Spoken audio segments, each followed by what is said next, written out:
Hello, my name is Matt, and this is my YouTube channel, Zephyr's Gambit. Today, I am DM for a group of adventurers in the setting of Eberron. This is our 5th session. This hangout is recorded not aiming to entertain an audience, but as a record to look back on.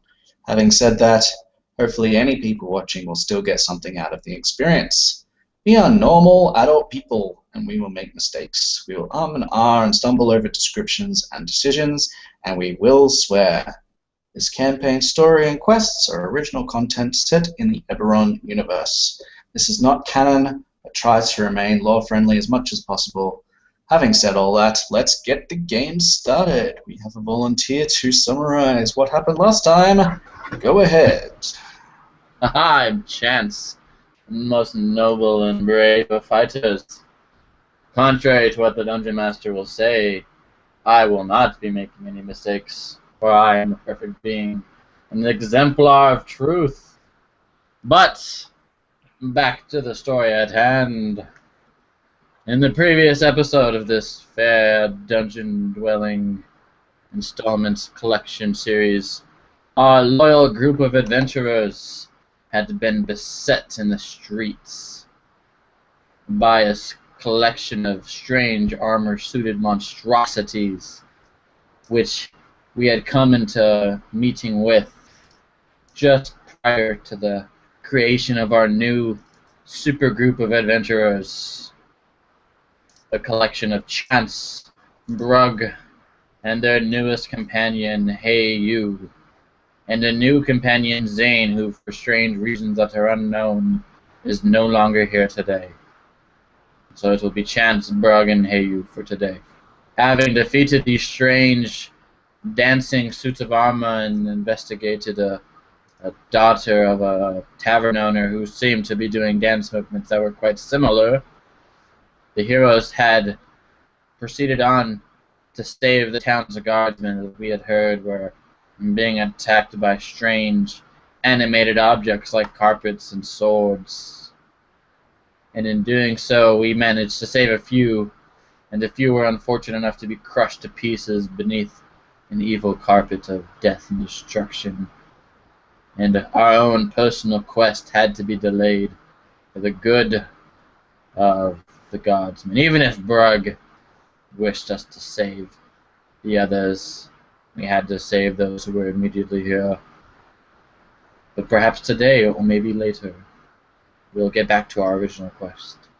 Yes, well, that is totally up to the party. Zane, the archer that was shooting down at things from the rooftops, has since after the battle wiped his brow and sort of bowed to the party and said, "Perhaps we shall meet again," and scooted off somewhere that we do not know. Perhaps we shall meet him again, and perhaps he shall disappear and never be seen again. Who knows? We are left with the remaining guards who have thanked us for our assistance against these strange animated objects and have pledged to return to the captain and tell him of our prowess. We know, however, from Zane's report from last time that there was this girl, as you described, who was in the hall that was dancing. If we want to continue to investigate that, we can. Otherwise, we can certainly continue on to back to the Fallen District, where we were going to visit an old church, where we have a key for the door, both the upstairs and the cellar, where hopefully there will be one of these printing presses that we are looking for, and hopefully we will be able to uncover who is using it to create this horrible heresy that has been spreading throughout Sharn. Choice is yours, party. My dearest of companions, I fear that perhaps I have been railroading you into whatever goals and quests that I deem necessary. Perhaps it would be appropriate if I allow you two to decide our next course of action. Hey, you just kind of sits and cocks a head, just like I'm just waiting on everybody else. Dearest Brug, which course of action do you deem most divine and necessary? Brug's still worried about hearsay. Yes, I worry as well, Brug. For the words of idiots and cowards can be more powerful than the sharpest blade. Okay. Now you guys had headed off from the Adventurers Guild not too long ago, and one of the Adventurers Guild employees comes running down the street, waving a piece of parchment in his hand and shouting the name of Brug.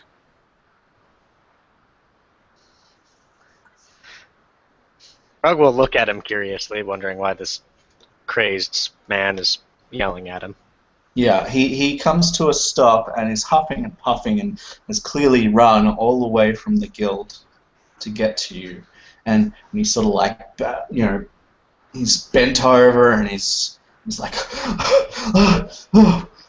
thank God, I found you.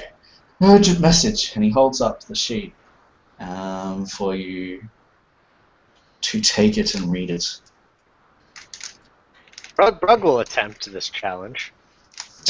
Dearest Brug, do you Of your require my assistance? reading.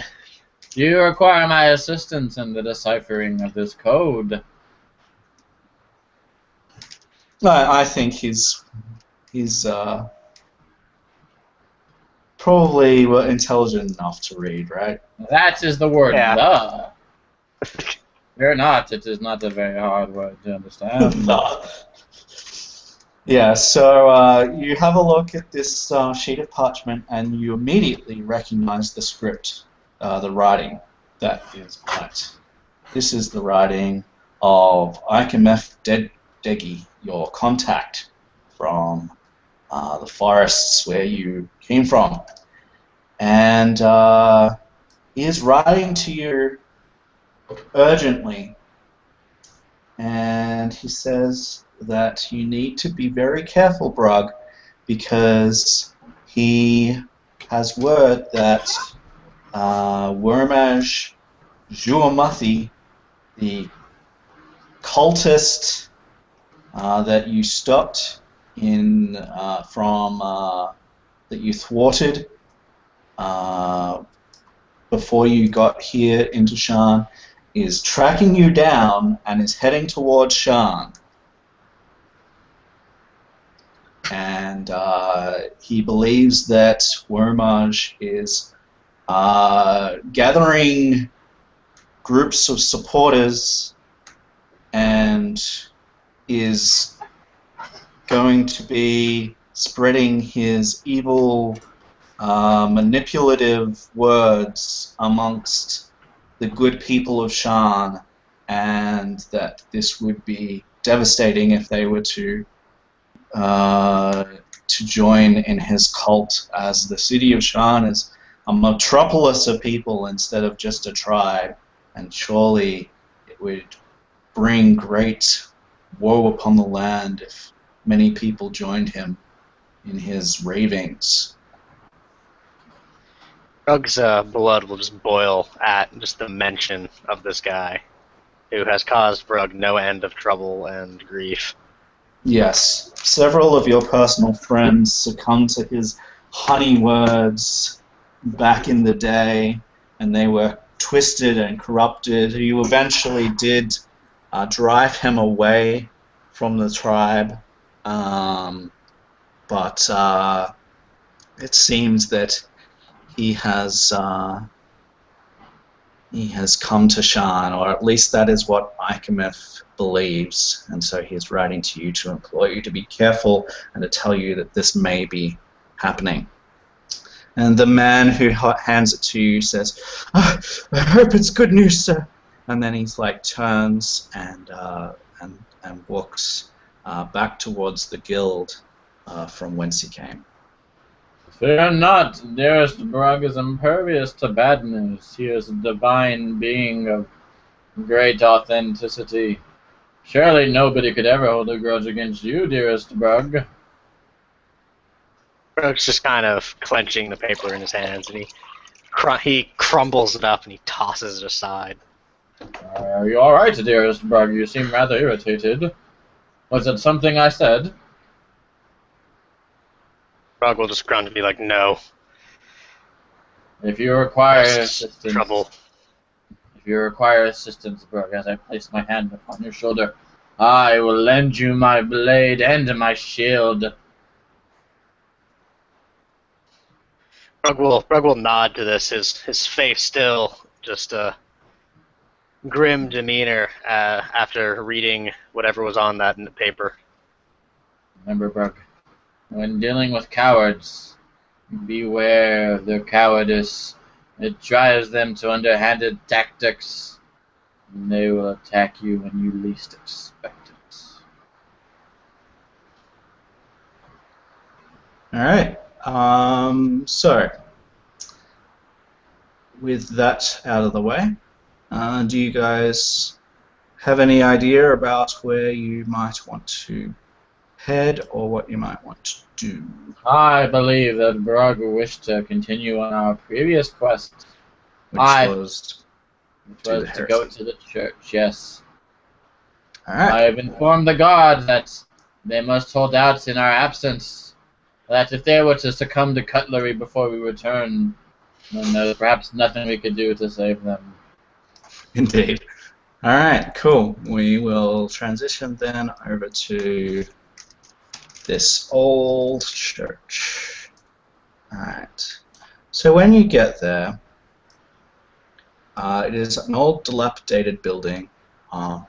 It is made from bluestone,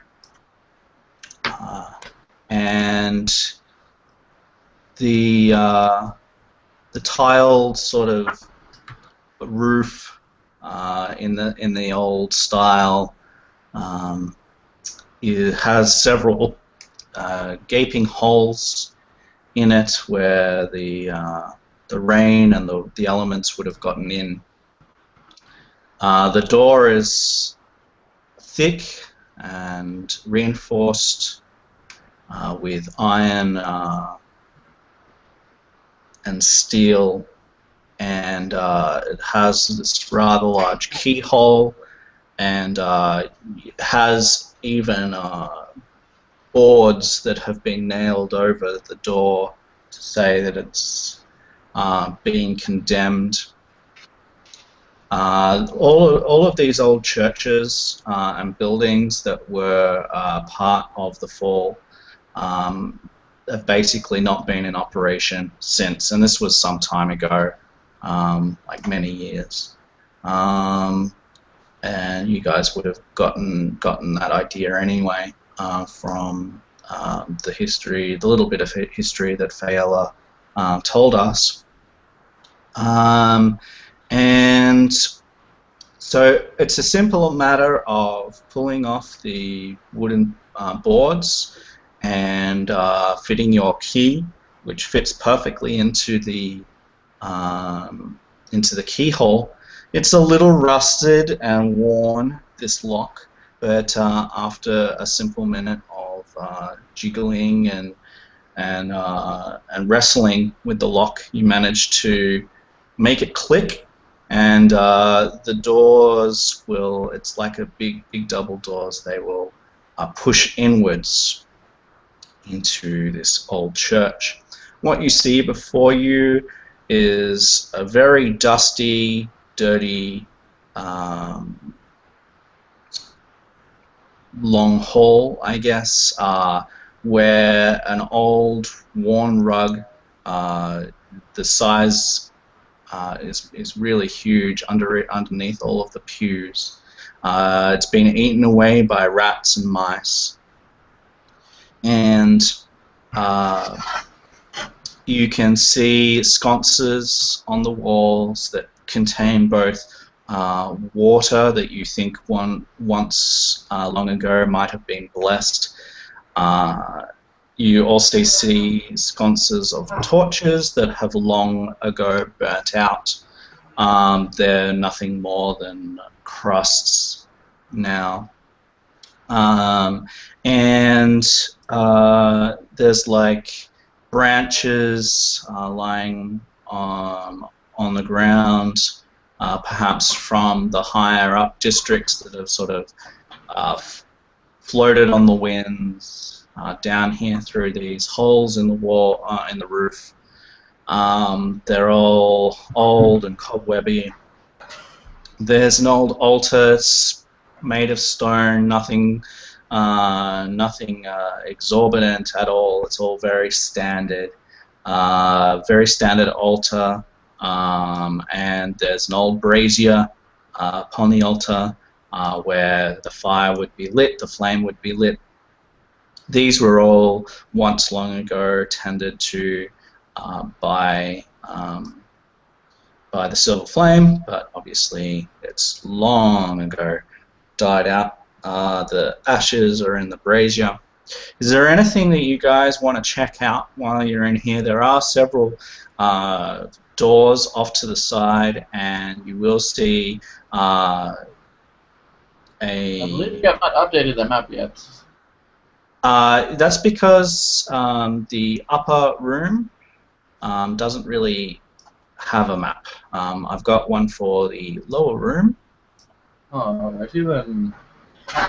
Rug will take out his axe and cautiously poke at the rug. Yeah. Well, it doesn't move or animate. Perhaps it is playing dead, dearest Berg. Perhaps it is clever. But it is securely pinned underneath all of these pews, these church pews. As long as we do not remove the pews, it cannot attack us. Hey, you would smell it, just like, does it smell like it's an animated rug? No, it does not have the same smell. Okay.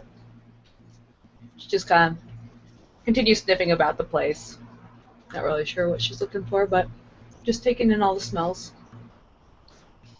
Yeah. Does she smell anything that smells like those animated things? No, not at all. No, this is far removed from the area that that you were in. It takes some time to get to the Fallen District and through the Fallen District. And you guys know to be cautious in the Fallen District because you've all been attacked there. Yes, hey you must be aware there are brigands in the street who are deranged and have fallen under the whims and curse of drug addiction. They would as quickly rip out your heart. Sure. They would as quickly rip out your heart as they would devour a fetid corpse of a canine. They cannot rip out my heart. I am much too fast. Ah, but they strike from the shadows like cowards. They do not know what honor is. So there's a 10-foot wide stairwell that will lead to what you would imagine would be the basement, as well as several doors that you think would lead to some storage areas for holy relics and things like that on the upper level. You guys can explore that if you like. There's no creatures up here though. You certainly don't hear any foul noises or smell any foul things upstairs. And you would remember the words of Faela that it's likely that these old or these ancient printing presses would not be on the upper levels, as they were always in the basements for clergy to use only.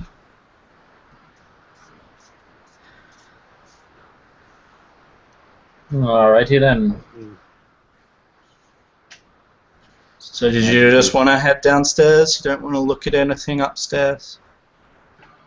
I had nothing of any interest piques my eyes, but perhaps my companions have noticed something that I am blissfully unaware of. No. Okay. We head downstairs. All right. Wait, so, how many? The stairs upstairs, are they damaged at all, or? Yeah, they're worn. Brug will cautiously look upstairs.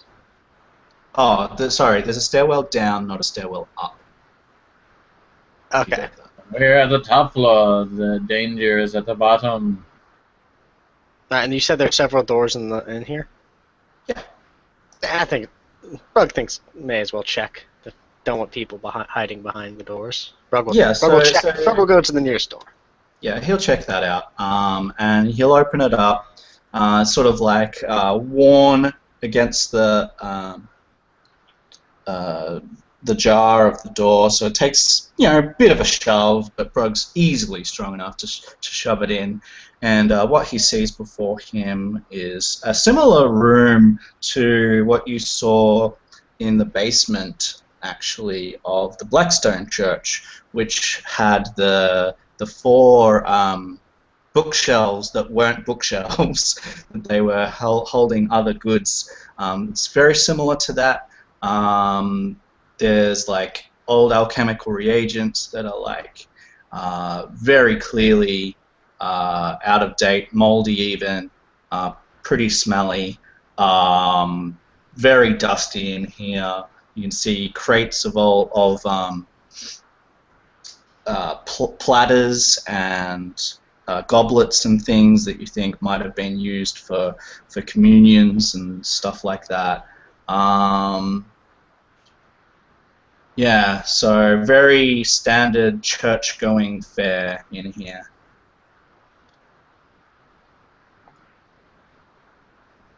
Unless you want to look through the crates. Dearest Brug, you must search the crates, but do so with great care.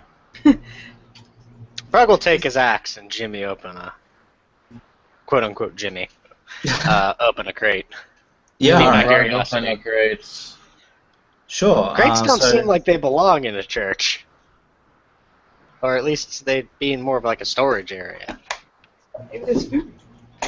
Yeah, so you Jimmy open a crate, and again you see... Spiders! Only spiders. Of No, course. there's no... Well, no significant spiders. There might be small, harmless ones that have made their home. No spiders in are cracks. Anyway, after jimmying it open, you see more goblets and things. Something though catches your eye, Brug. One of those goblets seems to have this green sheen on one of its sides as you sort of like swipe your hand through the thing. You catch a glint of green. Brug will pick up the goblet. He will pick it up from the side that isn't glowing a weird green. Alright, well it's not glowing, it's just got a sheen to it. Oh, You'll sheen. pick it up. Brug, I know what this is. Brug will nod. His cup. No, dearest Brug, this is an insidious cup. It is tainted with the magic of evil. Allow me to demonstrate, and I will carefully pick up the cup that is green and strangely colored, and I will place it upon the ground, and I will strike it. Okay. Sure. Does it remain the same color, or does the strike reveal its true nature? Oh no, it stays green. The entirety of the cup is green. No. If you... I will. Brug is just I gonna will look at you attack like, a portion of the cup that is not green. So what you will notice, all right, before your blow lands, right, you put the the cup on the ground, and you will notice that it is a normal goblet, and it has a green, has a couple actually, it has a couple of 3 green gems that are encrusted into the sides of this goblet. Oh, that makes a lot more sense now that I think about it. Perhaps it is not evil. So you look at it, It is a and common you mistake, think, Brug. this goblet probably has some value. The others are fairly... Brug is gonna pocket this before his friend tries to destroy it again. Destroy it again, yeah. Dearest Yeah. Brug, that is what the goblet wishes for you to do. It wishes to grab at the greed in your hearts. It seems a little unusual that amongst this crate of very standard, run-of-the-mill goblets and platters, that there would be one that is gemmed. That does seem a little odd. But other than that, everything seems to be pretty normal. Perhaps it is the property of the man in charge. Perhaps he was holding back the best goblet for himself. Ah, yes, and upon this thought, you tip over the lid of the crate, Chance, and on the underside of the lid, you see what used to be a parchment that has been nailed on the underside that you imagine once showed what, or would have written on it what the contents of this crate were. However, it is long ago faded, and you're unable to distinguish what might have been on this contents. I stare at the faded paper and shake my head in disapproval. If only I could go back in time and find your true purpose. But alas, you are but a fleeting memory to those long gone. What is your intelligence modifier? I have an intelligence modifier of +1, and I am trained in the art of investigation. Would I Okay. perhaps be able to test the paper, feel the indentations that have been pressed upon it? Absolutely, yes. Go ahead and Yes. roll an investigation check. Yes, perhaps I can pry the secrets from its flesh, dearest Brug. Yes. And you see Chance as he kneels down and gets uncomfortably close with the paper.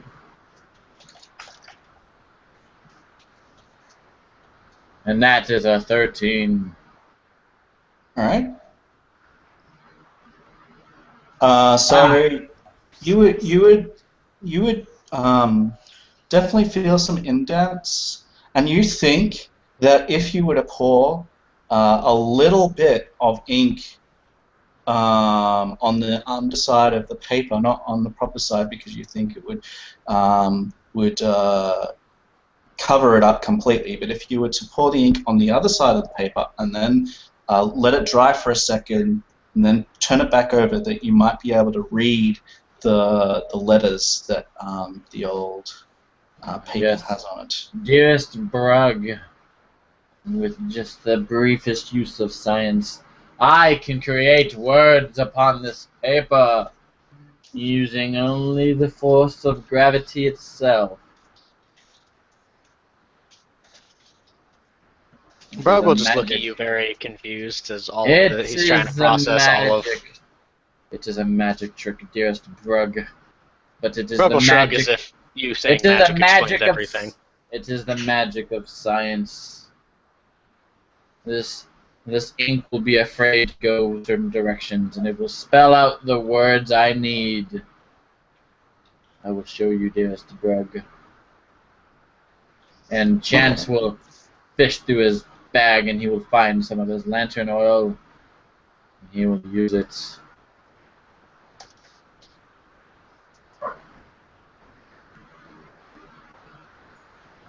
All right. So you do so, and you will be able to read what's on the other side. The writing is a little bit harder to read than normal, but I don't require a check for it. You just sort of squint your eyes and you can do it.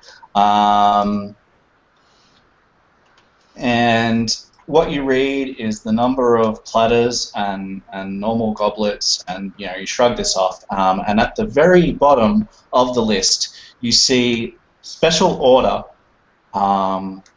goblet with emerald gems, 1 of 4. And as you read this, you're hearing Brug going through the rest of the crates, and he pulls out another couple of goblets. One has a red gem, like 3 red gems instead of green. So we've got goblets. I'll write them down here. 3 gems each. One with green gems. One with red gems. One with yellow gems. One with blue gems. Ah, dearest Berg, it appears that the person in charge here deliberately asked for a specific coloration of gems. If my adventurous senses are tingling, the color of these gems will be imperative to solving the secrets of this fine establishment.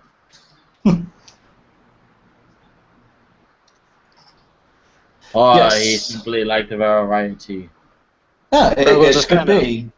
All you see is that special order goblet with colored gems, or 3 colored gems, 1 of 4, and you've found all of the goblets with colored gems, and there are 4 of them, so this would make sense.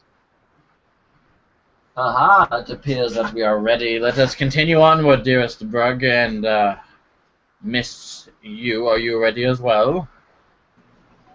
Yes. Cool. Fantastic. Brug is gonna We go have see if fancy there's. dinner. Brug like fancy dinner. Brug not know what fancy mean. The picture was nice. But basically, it's like, you guys ready to go? And it's like, well, Brug has the cups, so yes, we have fancy dinner. Like, this makes the most sense right now. Jeweled cups now indicates fancy dinner at this Yeah, point. absolutely. We're gonna come across someone. We're gonna come across someone drinking from a goblet, and Brug's just gonna be like, "Oh, fancy dinner."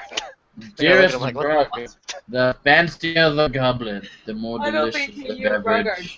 good matchup. They're going to be mistaking a lot of things at this rate.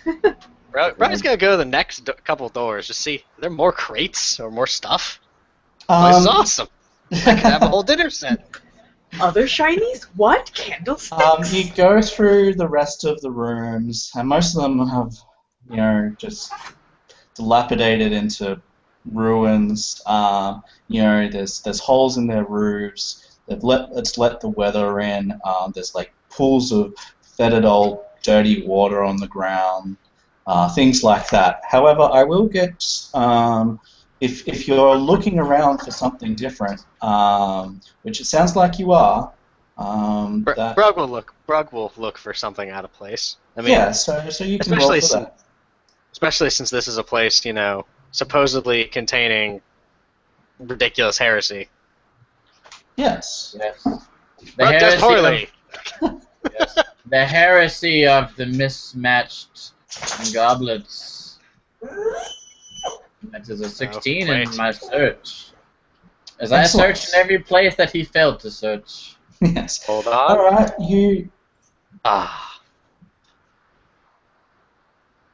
You discover a signer. Hang on, I'll just let this dog out. 1 second. I'm sorry that you must put your dog down. He was a young pup. I was rolling to see if Brug would have He the was intelligence. He was cut down in his prime. I was rolling to see if Brug would have the intelligence to be like, wait, maybe these cups go somewhere. Nope. Sorry about that. Dearest Berg, they always must go somewhere, be it on a table or in the mechanism of a diabolical trap.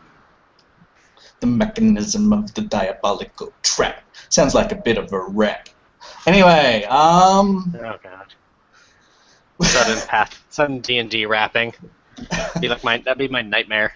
I'm a white man, so I can't rap. Just putting it out there. All right, so yes, you do find a mechanism that is hidden, and what you would distinguish from this mechanism, Chance, is that there is a secret compartment in one of these old cabinets that are there. You know, Brug's opened them up and looked in them, and there's just old, more just crap goblets and old rugs and cloths and things. But you distinguish, Chance, that there is a little catch in one of them that you think has a secret compartment. Yes, dearest Brug, when you are looking at these things, you must realize that when someone is hiding an object, it is hidden where you not expect it to be. And while you may expect it to be in a drawer, you do not expect it to be hidden in a drawer behind a drawer.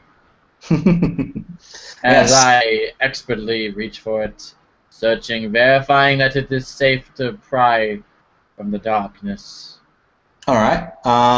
Pretty much your investigation check would have revealed that it was safe. Yes. What? Brug, upon hearing the words that on how he should investigate this, he's gonna walk up to one of the bookshelves. Does it have anything good, important on it of any kind? Some old crusty scrolls and stuff like that. Brug's gonna tip over this bookcase to see if there's something behind it. All right. That's cool. Yeah. That's about as much as Brug interpreted what he just said. I see. Interesting strategy, dearest Brug. If there was a secret behind there, we would have found it now. Alas, if there is anyone beneath us, perhaps they know that we are here because you tipped over a heavy bookshelf. There is some give in that wall, Brug.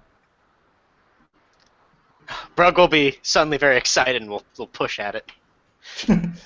Yeah, and as you do, part of the wall will shift very slightly, and you hear the sound of crumbling rock on the other side, as if you're pushing the rock into another room. Brug is going to be need some force put in to actually get through this. You seem to have followed my advice, dearest Brug. Let me roll strength. Allow me to help you, dearest Brug. Yeah, with Chance's help, who's standing there and instructing you in how this is all done. You manage with your legs and not your back. Although your back is a much larger muscle, it can be compromised far easier than your legs. Managed to push in the stone, and it all sort of crumbles in, and sort of some falls from higher above, and you sort of open maybe a 5-foot high hole in this wall that you could clamber over. Unfortunately, there's too much rubble and stuff to clear it all out of the way. You sort of have to squeeze through and get into the next room to see what is in there. Meanwhile, in the hidden compartment, you find, Chance, a journal which is relatively undamaged, and you find another 2 goblets. One has orange gems, and the other one has purple gems. So, dearest Brug, our collection of colored goblets grows. Soon we will have every color in the rainbow and then some. Red and yellow and pink and green. I believe that we are merely lacking. What is it? Do you call it indigo? I'm not Brug, familiar. during all this, as he turns around with the cups, is halfway shoved into the hole to try and squeeze his way through. Just kind of like a pair of legs kicking up from It's just a the simple wall. athletics check. Oh, Brug can fail those.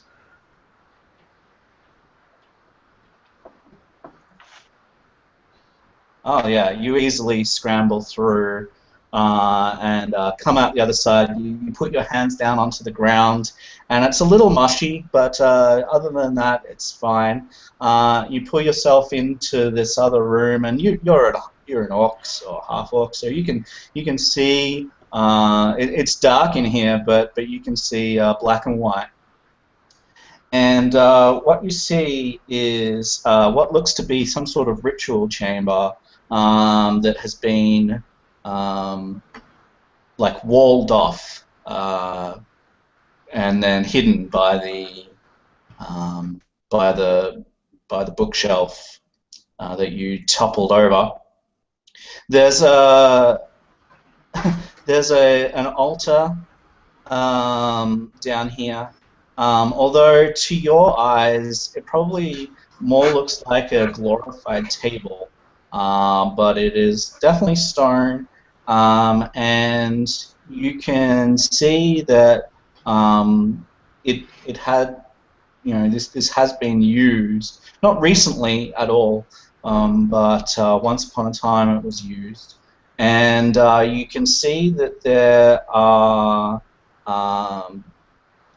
several indentations in this altar. You're looking at it from the front, so you see 3 indentations at the front,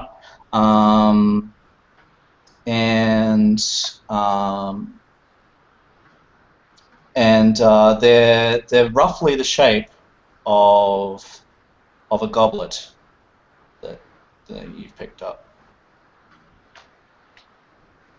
Brug will kind of, just in excitement, just like go back up to the hole and just be like, oh, Brug, find something! Just kind of waving to get their attention and to bring them towards the hole in the wall. Yes, dearest Brug, what have you found? Brug just pauses for a moment. Brug not know. Brug, this is great news. Perhaps the 2 of us can help you examine it and find the secret. Yeah, he would be next to Brug, just checking out what this hole is, and does she see anything through it other than? Brug will grab your wrist and pull you through the hole with him. Cool. Yeah. Kind of yank you over. Yeah, and that's relatively Just be like, what that? easy. Yeah, you get pulled through and you see the same stone altar with these indentations at its base. There are 3 indentations, roughly the size and shape of a goblet, where a goblet could sit in. You only see 3 though from the front. Yes. Are there any color indications upon this surface? It does not seem so, no. Or is there any writing at all? Anything unusual? Not on the altar, no. No, the altar is unadorned other than these indentations. And if you were to walk around the altar, at the back of the altar, there are 3 more indentations on the back side of it. So there's 3 in the front and 3 in the back. Dearest Brug, we have 6 objects to insert into 6 holes. Do you know what this means, dearest Brug? Fancy dinner? Oh, dearest Brug, this might be the fanciest of all dinners. Brug will eagerly pull out the cups and just kind of shove them into your hands. Wait, dearest Brug, you must wait. He just gave you all the cups. Yes. You see, dearest Brug, we have 2 options here. We have the option 1, which is to simply stuff goblets into holes randomly. Or option 2, we investigate the area and attempt to find the secret combination of which these goblets must be inserted.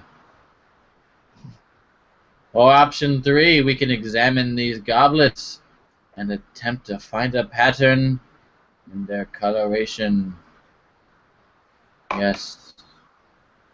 Brug will brush his hands over, I guess, the indentations. Maybe they have a clue. Maybe Brug can find something. Yeah. But mostly he'll just kind of sneeze the dust again. Yeah. So the indentations are rough, but they're they're definitely in the shape of these goblets. They're the same height and same width, and everything seems fairly standard. Nothing that you can see marked on the indentations at all. But it's just an altar with indentations in the shape of goblets.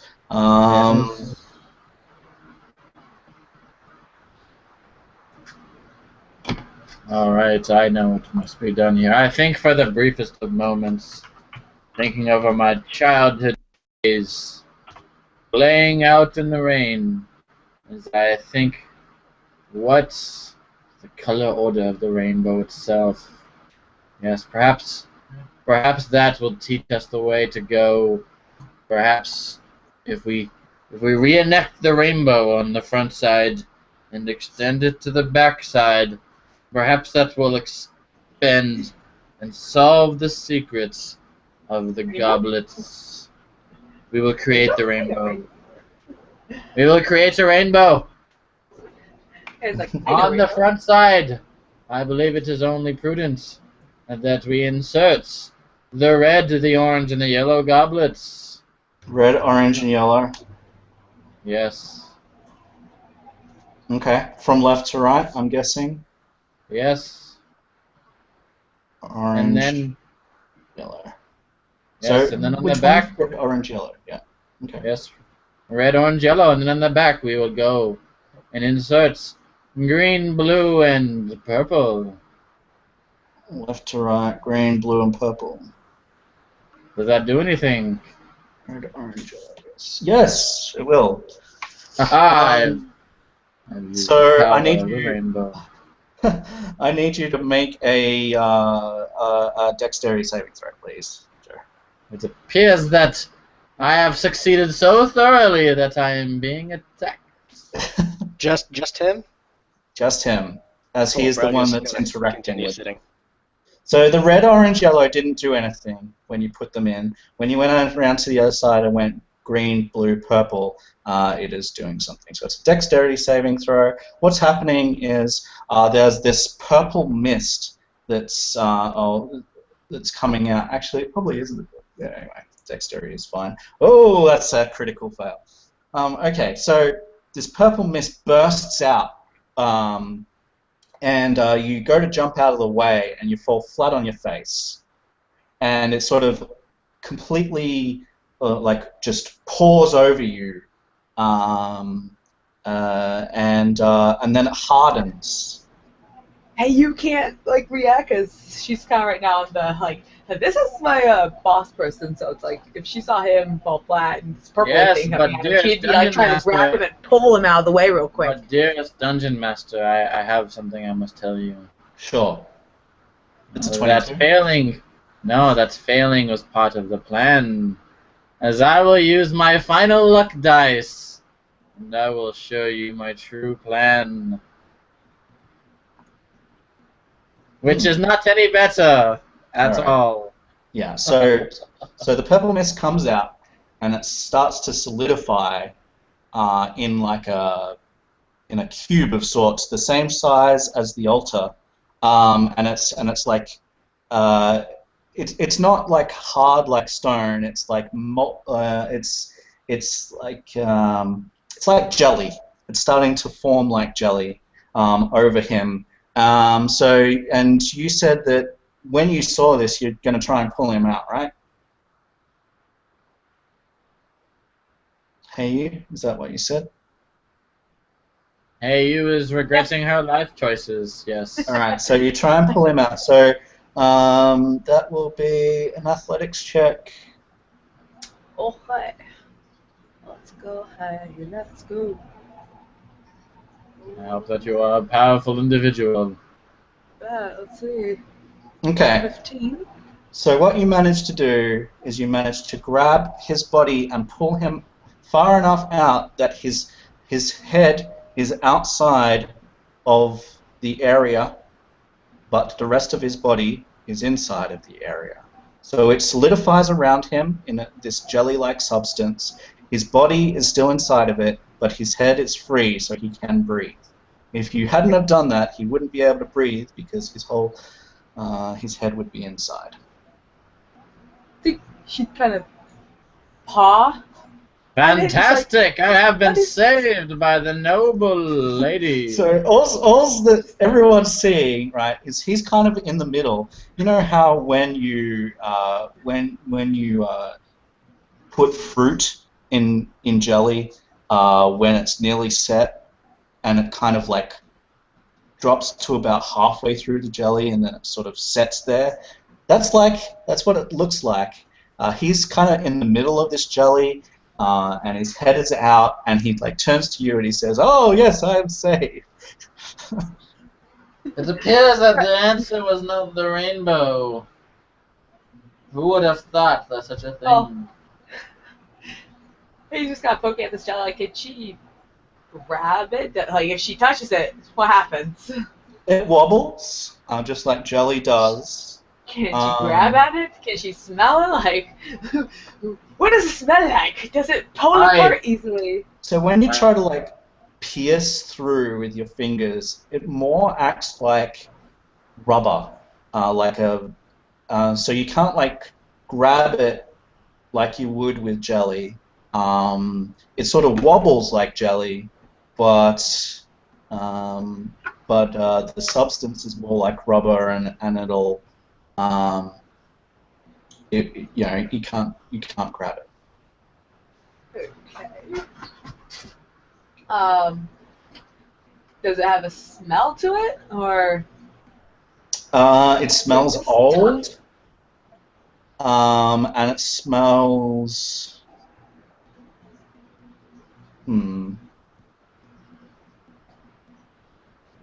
Okay, I know what her next action's gonna be. I don't know. It's a weird smell. Something that you've never smelled before, certainly. She just kind of wrinkles her nose a little. It's like, she'll look over at Chance's head and whatnot, and she'll kind of feel around, like, where it kind of just reaches his neck, and, like, can she get her fingers under it? Can she, like, peel it, pull it? Yeah, so when you do that, you can like put your fingers in between his skin and the substance, and you can like lengthen the gap, but it's not by much. You can maybe she pulls out her dagger. Okay. I got you out. And she'll very, very carefully. Like, she's not rushing on this because, well, she knows that if she's not careful, she'll end up hurting him, and she does not want to hurt her boss. And so, she'll try and see if she can, like, cut away or something to kind of, like, rip this thing, peel it off of him. So when you put your dagger in and you move it around, you'll see, you're able to do that, right? And you'll see where the cut goes, and then after about 3 seconds, the cut starts to rejoin itself. Alright, at this, she's like, Brooke, come, help.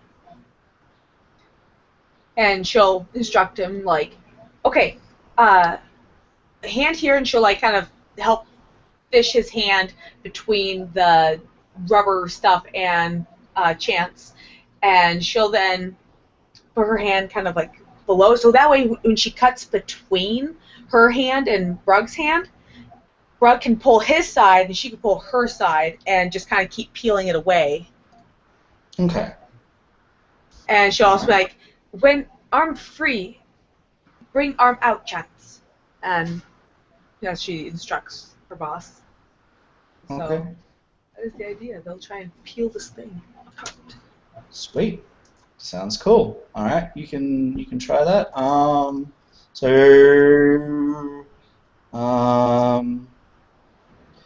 I don't really require a check from you guys as much as I require a check from Chance. And he's just AFK for a second.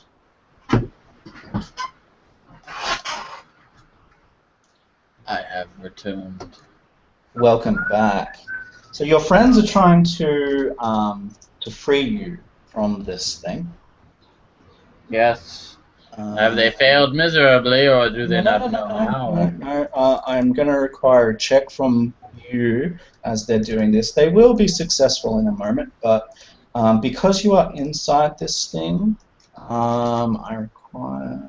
Hey, Paulo.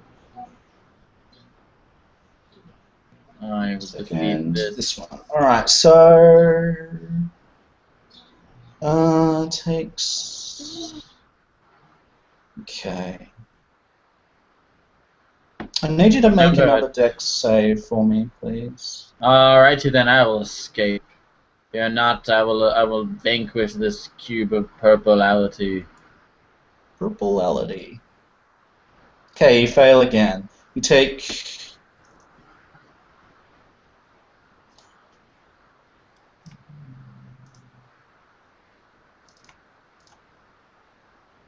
Take 12 acid damage, please.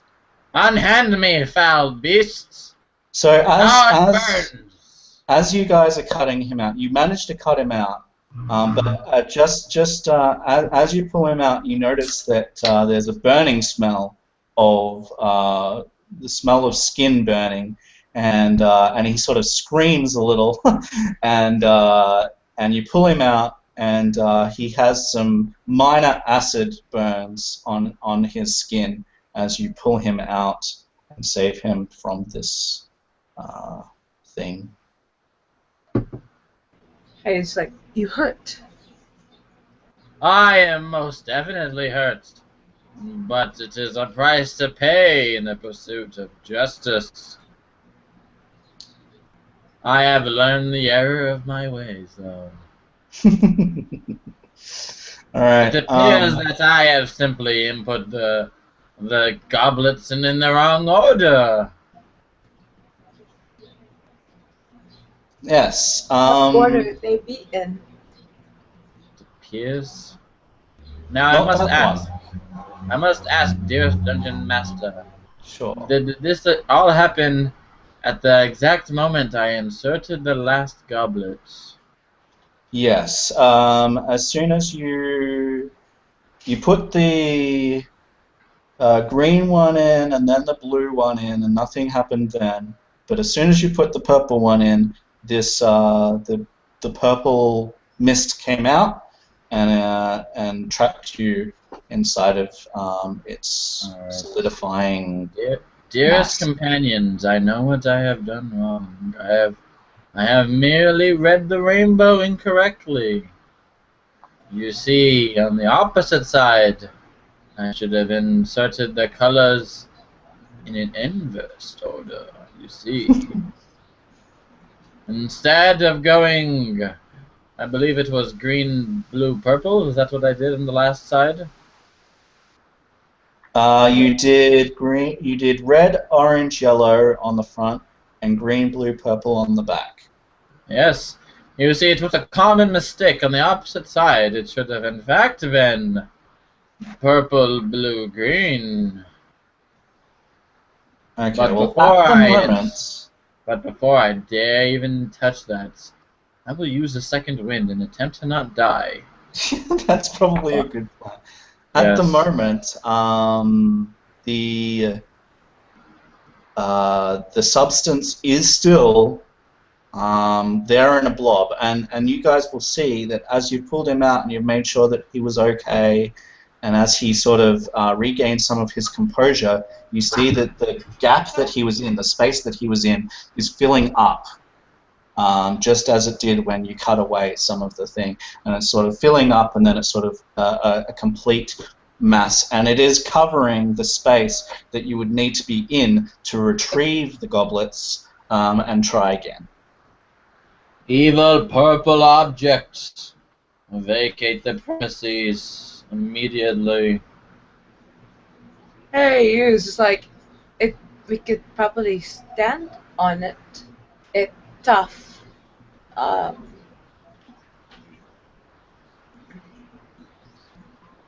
Yes, tough. Is there any way? Do you have a shovel, dear Brug? Brug will shake his head. I did not think so. He's just kind of scooting the slime away with his axe. Yeah. Hey, you. So, Can we You shovel the disgusting. cube of acid away?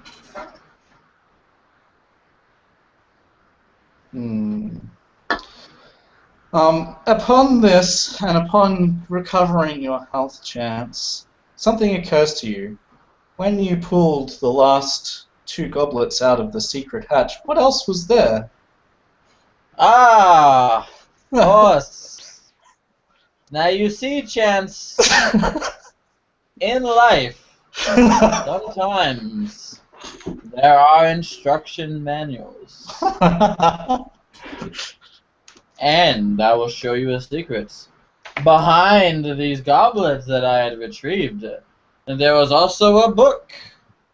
And I believe that if we are to read this book, we will find the secrets to opening up this diabolical trap. And I will open the first page. Okay, so it is a journal of one of the clerics of old, many, many, many years ago, and it's this collection of tales about how he has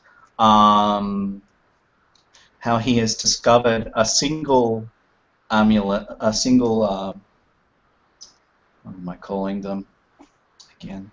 Sorry, goblet, yes. Sorry, a single goblet of the blue color, and about the magic that he can sense in this blue goblet, and he goes on to explain a great quest to go and find more of similar things, and building an altar for them so that their magic could be combined. And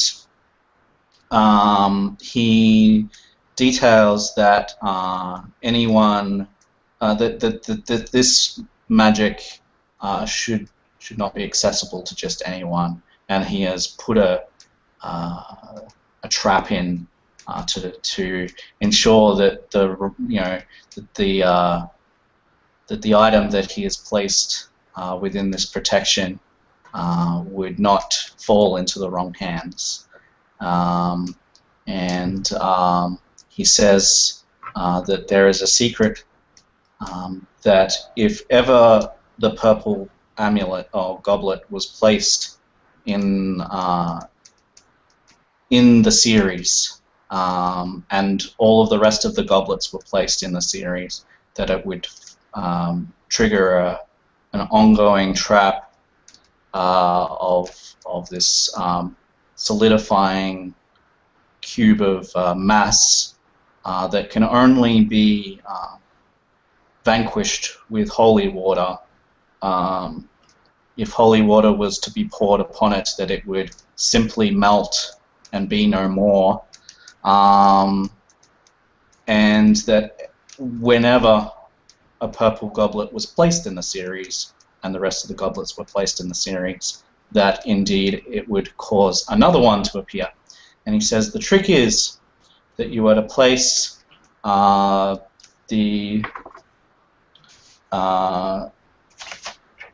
the things in such a way that the purple one is not there, so it can't be both sides at once because there's only 6 goblets. So you have to do one side first, and then press a secret button that he has hidden in the wall, which will save the order, and then go around, remove them, go around to the other side, and use the goblets again on the other side in order to successfully open this this lock. I see. Interesting. Yes. So he basically made it so that whoever thought that it was going to be those 6 goblets would be wrong. The purple one can never be placed inside at the same time as all the others.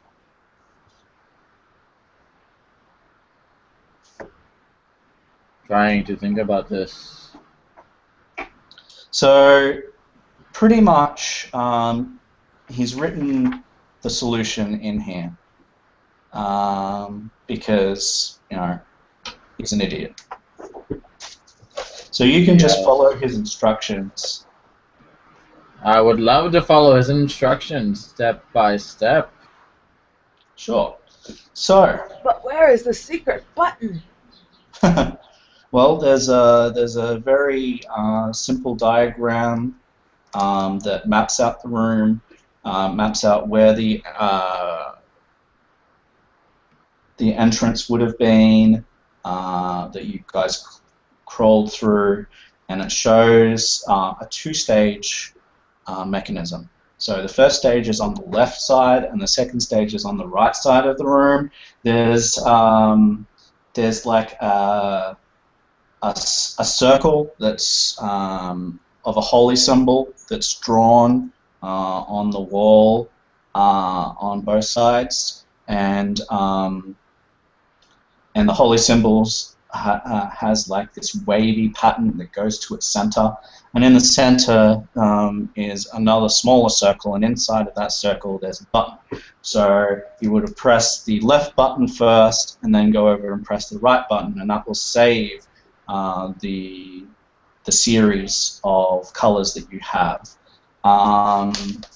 So series of colors should be, let me just get to this. Alright, so that one is, yep, and then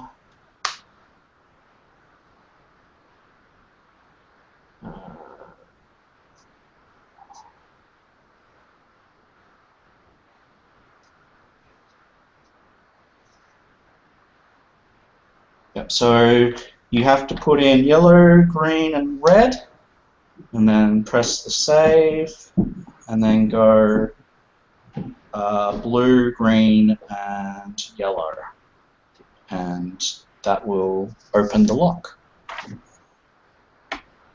I follow the directions using my great imagination.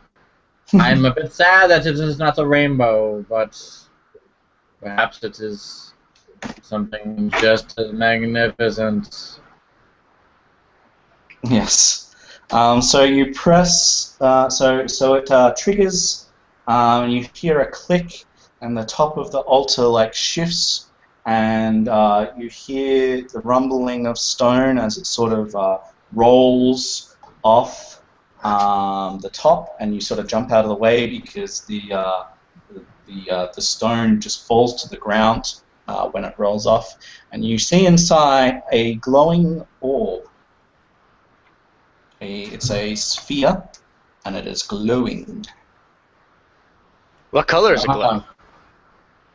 Well, it sort of changes, but mostly it's like a golden glow. I was expecting a purple. Apparently not. No, not in this eyes case. wide. Is this?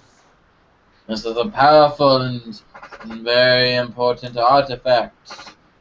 We must be careful.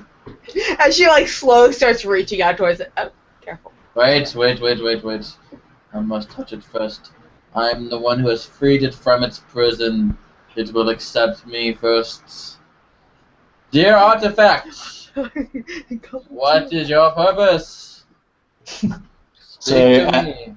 You reach out and touch it, and you immediately recognize that it is magical, but it will require some time to understand the true nature of this thing. Yes. For example, if you were to attune to this item, you would understand what it is. Yes, I must attune. I must become one with the item. Yes, it will take... With this magical orb of justice. It will take a short rest to do so. Is everyone willing to wait while he...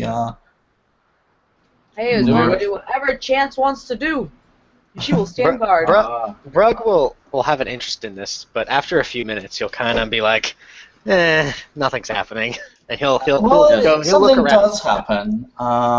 As Chance is like laying his hands on the item, it will like turn smoky, and then it will like change colors, and it changes colors like it looks like the mist is rolling in, right? So, and the mist rolls in different colors, and then the mist rolls out, and then it sort of goes golden again, and then the mist rolls in a different color.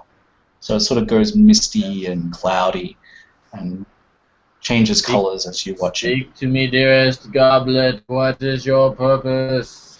Alright, so after some time, I've got to copy this. I will make a handout for you. It is the glowing orb of truth and rainbow prismaticism, as I had Not expected. quite all players. And I will put the description in. There we go. I am scared. No, you shouldn't be scared. For the second, I don't have a picture for it, but I will save it. I'll show that. So you should see an entry now for Crystal Ball.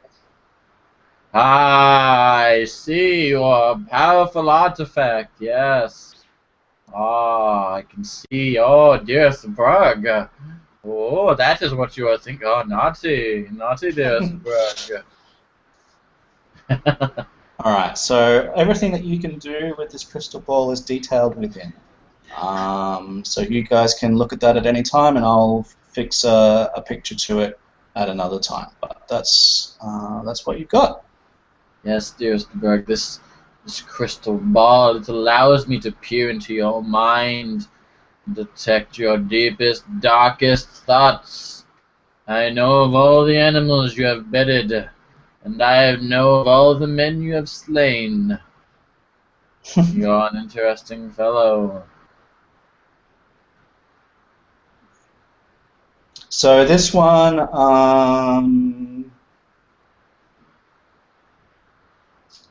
I have to select a variety for it, and I haven't rolled for this yet. So let's roll for it now. So it has all three varieties there listed, and we're going to roll a d3 and see which one it is. It's number 3, so it is the Crystal Ball of True Seeing. So, in fact, so you can cast Scrying, and while Scrying, you have True Sight within a radius of 120 feet. Nice. I see. This crystal ball allows me to see that which is unseen. It is amazing. Maybe what make suits dance. Hey, you'll offer.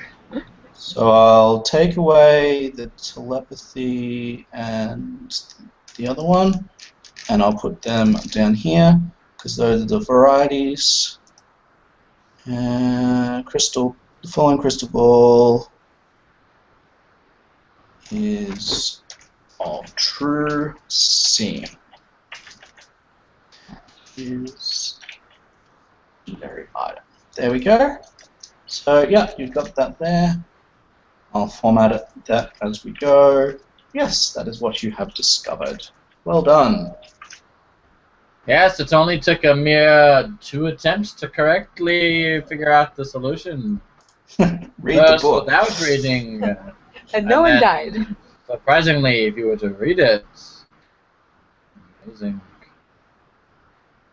Alright, cool.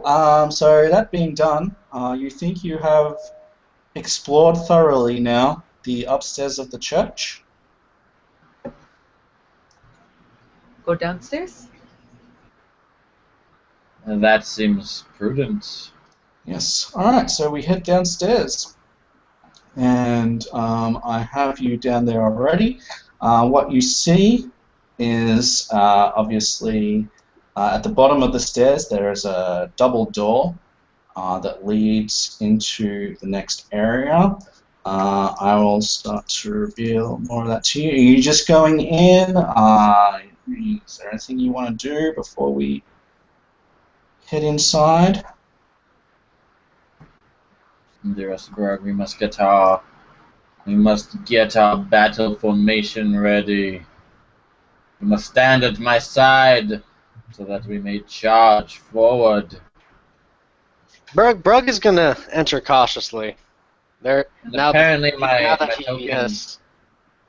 token has reverted back to its old ways. Okay. Now that he has seen that there are traps about, and he is not necessarily good at spotting them. This was made before today, Chance. So I would suggest adding light blockers. I see that there are creatures ahead waiting for us. Well, you wouldn't be able to see them. I'm just revealing it as we're entering. So try not to be too meta. I went so meta that I created the rainbow. Yeah. And what did that get me? Got your pretty awesome crystal ball. Yes. Eventually. My failure reminded me to look into my bag and look at the items that I rather your healing did. that also as well. Alright, so Chance, you are now correctly represented. Okay. I believe it would be prudent if I were to save these changes. Yes. Well, it's just that I made this map like 3 sessions ago now, 2 sessions ago now, something like that.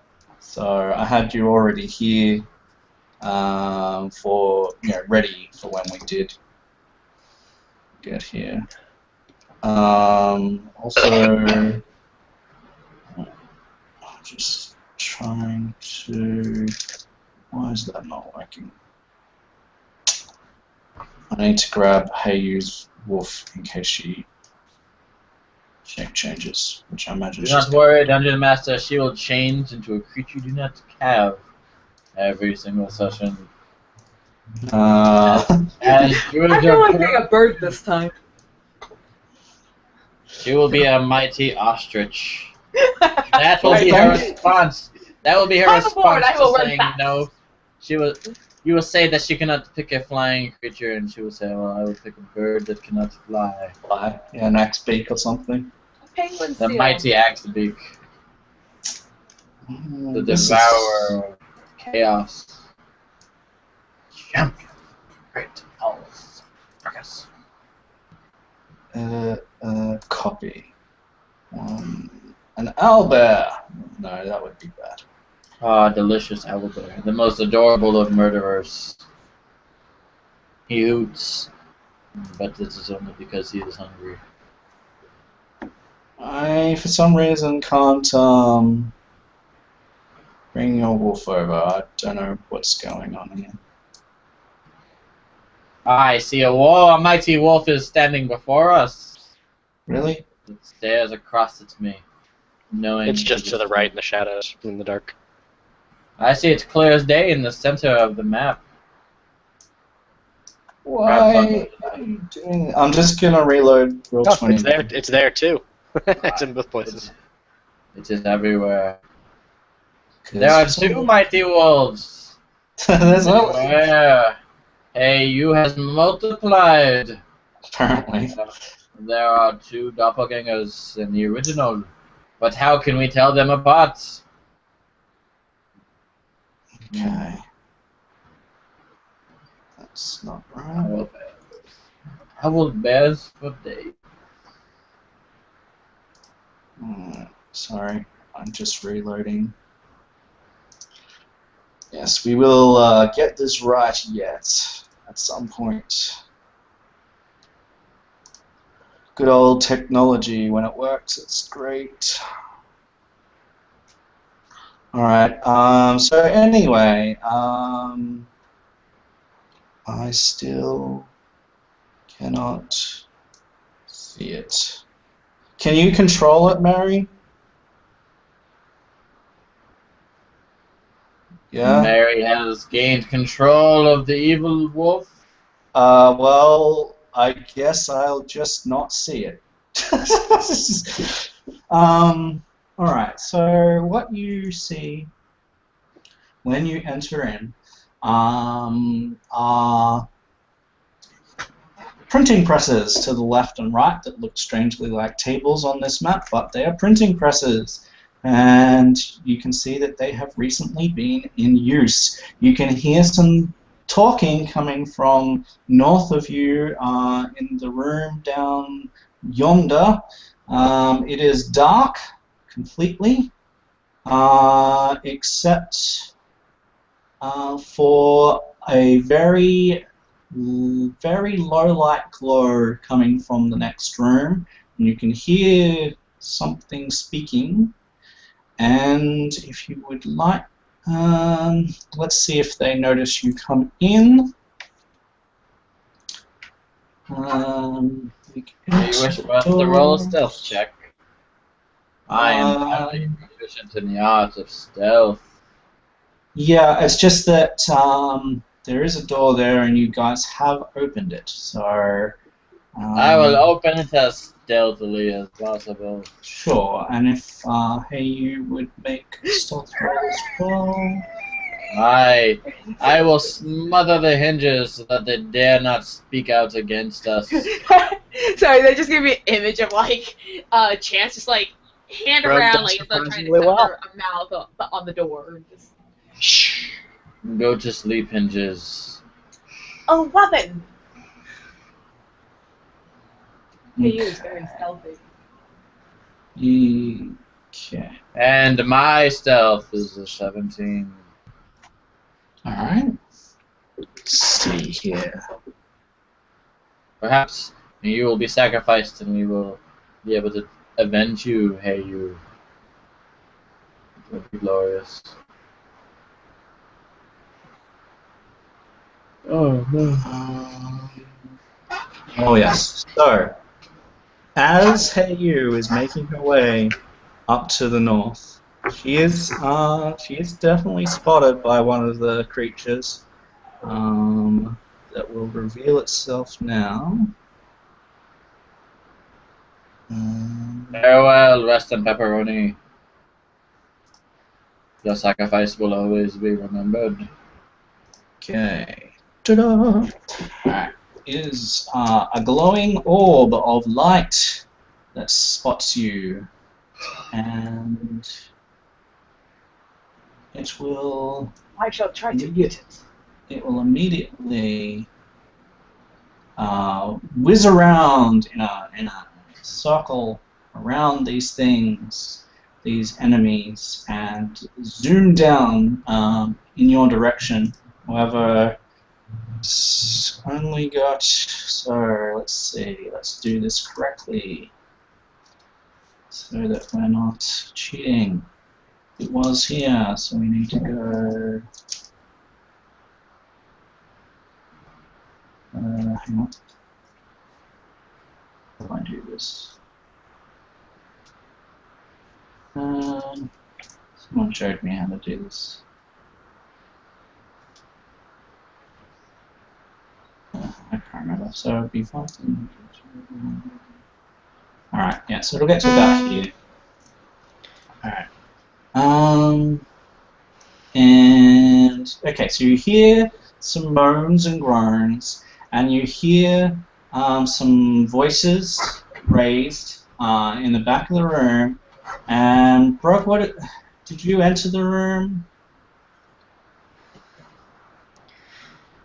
Yeah, Give us Brug would work. be with them. I mean, Alright, So so you must be careful.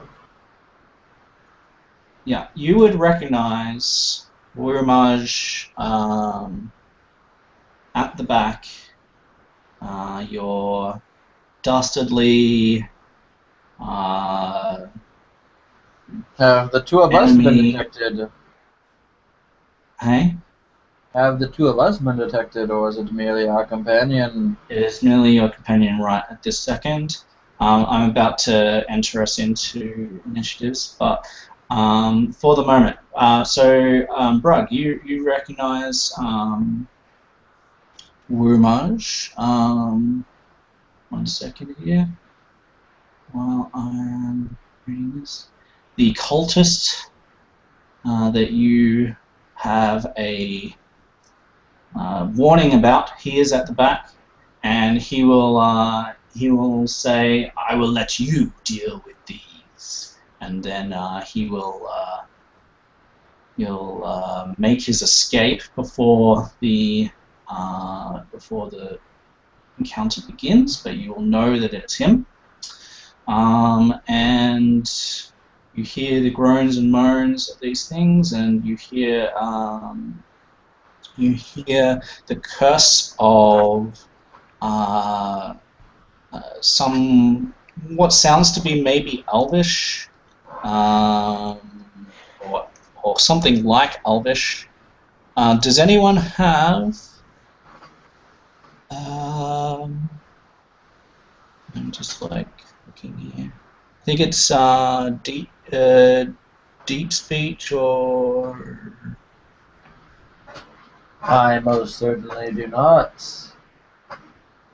I am not a mind flayer, I cannot speak that. Or undercommon, even? Negative. Perhaps if I was a drow. Broken common, but not undercommon. Okay, so no one understands what she is saying. There's a female voice, but it sounds like she's not happy. You're saying very many bad words, dear Brad. Close your ears. Alright, so it's pretty clear that their voices are now raised, and that they have detected someone, but you're not sure who. So they're going to roll their initiatives, and you guys can roll yours. And hey, you've been detected, so you will be seated in your order. The other two will have a surprise round.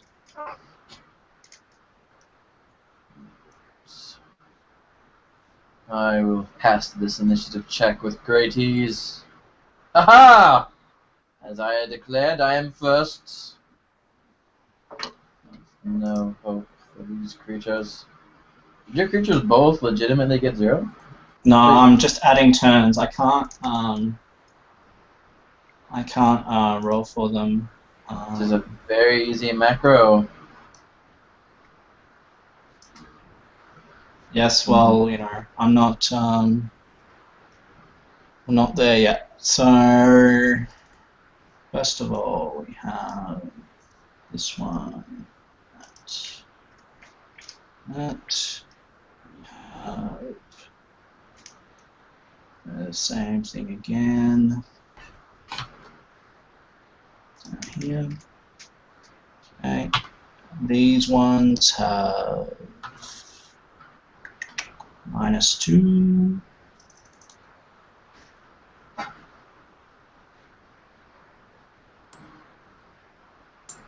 Alright, I will add that in for next time. Thank you. This is, of course, the modifier will vary from creature to creature. But you simply add that macro to the token. Alright, I'll have that in for next time. Fantastic. Wow. Alright.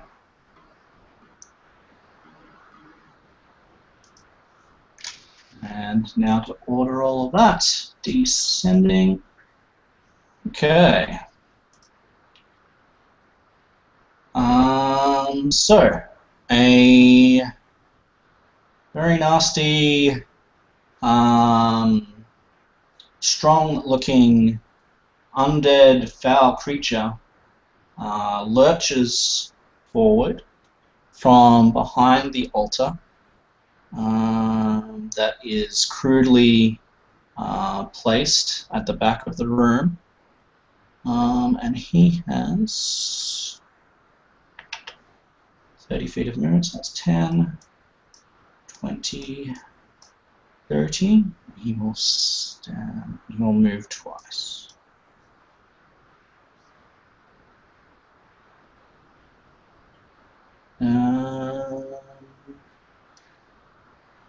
So he cannot make an attack, but he will move to there, and he will growl and sort of move intimidatingly. As a free action, he will hiss. Yes. Then we've got the same voice starts to speak in a strange language that you've heard just now, and I've got something to show for that in 1 moment. This comes down to there. Okay, so reveals a weapon that sort of appears in the air and will start making its way towards the group. It is coated in this purple necrotic glow. It is a spiritual weapon.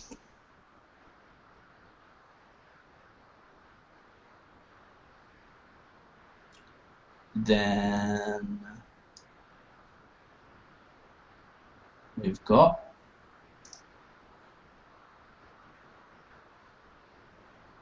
why did that not seed you guys in? What do you mean? We were at the top, but you simply skipped us. There we go. Right. Alright, well, they will move, and you guys have got, first of all, you've got surprise rounds, and then you've got your initiatives. So they've moved, but that will be their turn, so I just did that slightly wrong. I don't even know what I was doing there. So anyway, go ahead. Yes, Chance will sneakily walk in the shadows of the distracted creature, hopefully avoiding his detection as he leaps from the shadows, and teaching this cowardly creature what true combatant is like. Roll another stealth check for us, just quickly. Oh, I see. This creature that seeks to see through my disguise. Yes. No, Oh, yeah, you are well and truly stealthy enough to... I am but a creature of the night. This beast has no sway over me, and I will strike at it with advantage. Let us see what is going to happen. It is definitely a critical hit. Yes, it is. And out from the shadows you see the gleaming blade of justice, as it pierces this foul creature in the shoulder, penetrating his steely hide, as I inflict 14 damage upon him. Yes, it is undead. I've read that out. So 14, was it? Yes. I think I probably need to update our crit macros too, but for today we will keep it that way. Well, I make my own macros. That is what I use. So 14 damage. That's still pretty good. And that's with your rapier. Yeah, you pierce a nice big hole into the creature's stomach, and foul ichor bleeds out of it, spilling onto the floor. It's a foul-smelling, gut-wrenching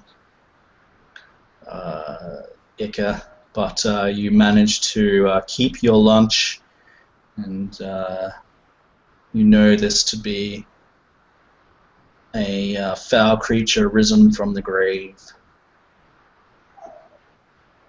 and is obviously following someone else's will. Brug, you're up.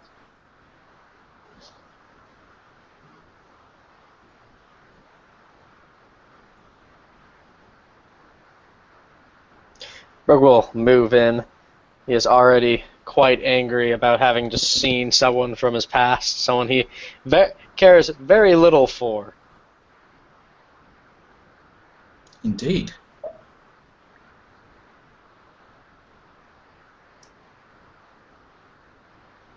and he will fly into a rage using my last rage, and he will Alright. swing. There will be no finesse in this swing. He is going to try and just brute force his way through just about everything in this room. Oh. Well, yep. Describe Well then. how in a single blow you completely destroy. You do a total of 32. to a creature with only 8 hit points left. So describe that for us. As Chance sneaks in and goes for a lunge and a stab, Brug will charge in behind him, hefting his axe just at about solar plexus level. And Chance, hearing the whistling of this blade coming through the air, will duck as it cuts just above his head, hitting this thing right in the rib cage and just severing it right through the spine as it just topples over. I'm glad to hold the creature still for you, dearest Brug. Your strike was true and divine. I could sense it coming. Alright. Very good. So that is that. And then that was your surprise. So, Chance. Yes, dear Brug, let us plunge into combat. And I will charge forward 10 additional feet.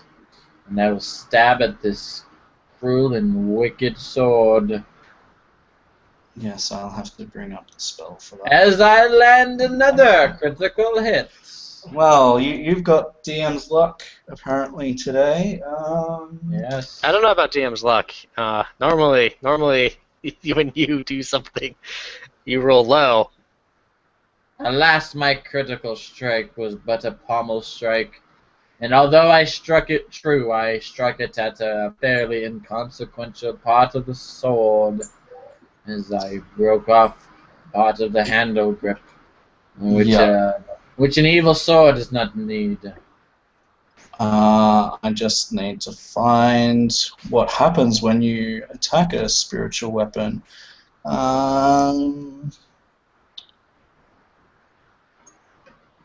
If it is a spiritual weapon, then nothing happens, I would imagine. Yeah, nothing happens. You can't destroy Well it. then. Looks. Dearest Brug, this is a weapon of the gods, but by the look of things, dark So what? god. What happens to like, give it some sort of graphical representation is you definitely strike it with your rapier, and it sort of phases out of existence, and you think for a second, I've vanquished it, and then it reappears with this same menacing necrotic glow and seems to like dance in front of you, like almost mockingly, and you hear the strange sound of this woman at the back laughing, and you hear her say, "Ha ha ha! I have foiled you there." And she says this in common, but she has a very strange accent, and I'm not going to try and use it because it's undercommon, and I have no idea what that sounds like. Fear not! Justice can only be fooled once. All right, and Brug, this is And with your... the remainder of his Oh, movement, Go saying ahead. that this is a charade, he will charge forth, engaging these two in single combat.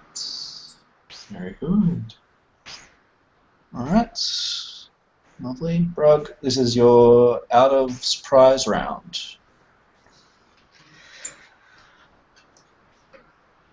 I just had a question, just as a...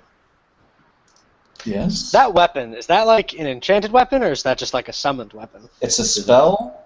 It's a Okay. summoned weapon that It is a apparently spiritual cannot be weapon, a cleric spell that you cannot attack. It is a bonus action attack that a cleric can use repeatedly. Yes, it's very powerful. Yes, it is highly overpowered. Brug will move forward, and he will jump the table. Alright. Make a acrobatics check. I would love to charge that distance and make a awesome jump and Be an swing athletic check down. to jump. I think. That's fine. Make it. He just jumps, bangs his shins, and just falls on top of him. No, you make it. It's not spectacular, but you vault over the table and land on the other side.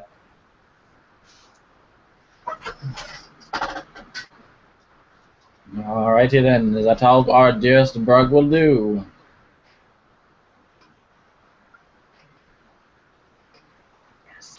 Do you have an attack? Well, I moved 40. Oh, Ah. no, I have. No, I don't have a... Alright. So the... I don't get the fast movement until next level, so no attack. The ghoul is dead. Let's So see. we go to... And this woman, she's already acted because she summoned the sword early. Zombies haven't acted, so they get to go now.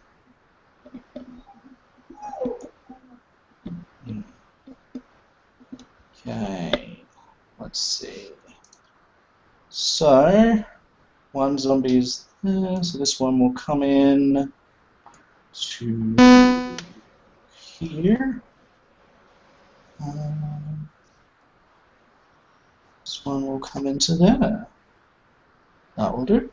Alright, so I've got an attack, a slam attack. This foul-looking corpse with, strange bodily fluids going everywhere. Slashes out at Brock. Gross. Yeah. Brug, do not let these brigands assail you. Alright. For 22 to hit. Yep. That'd do it. Alright. Perhaps you need magical armor, dearest Brug. They just rolled well, or it just rolled well. 6 You plus- need divine armor. So you take 5 bludgeoning damage. Take From half that. that from rage. Which is Indeed. 2 damage.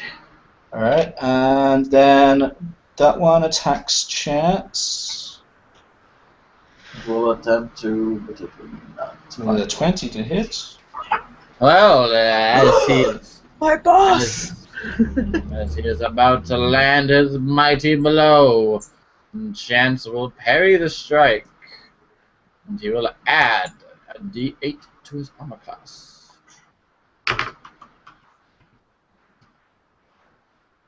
You will expertly parry the blow aside. Ha ha! And the other one, Next time. that's damage, sorry. Nice, a d6 to hit. Impressive. 19.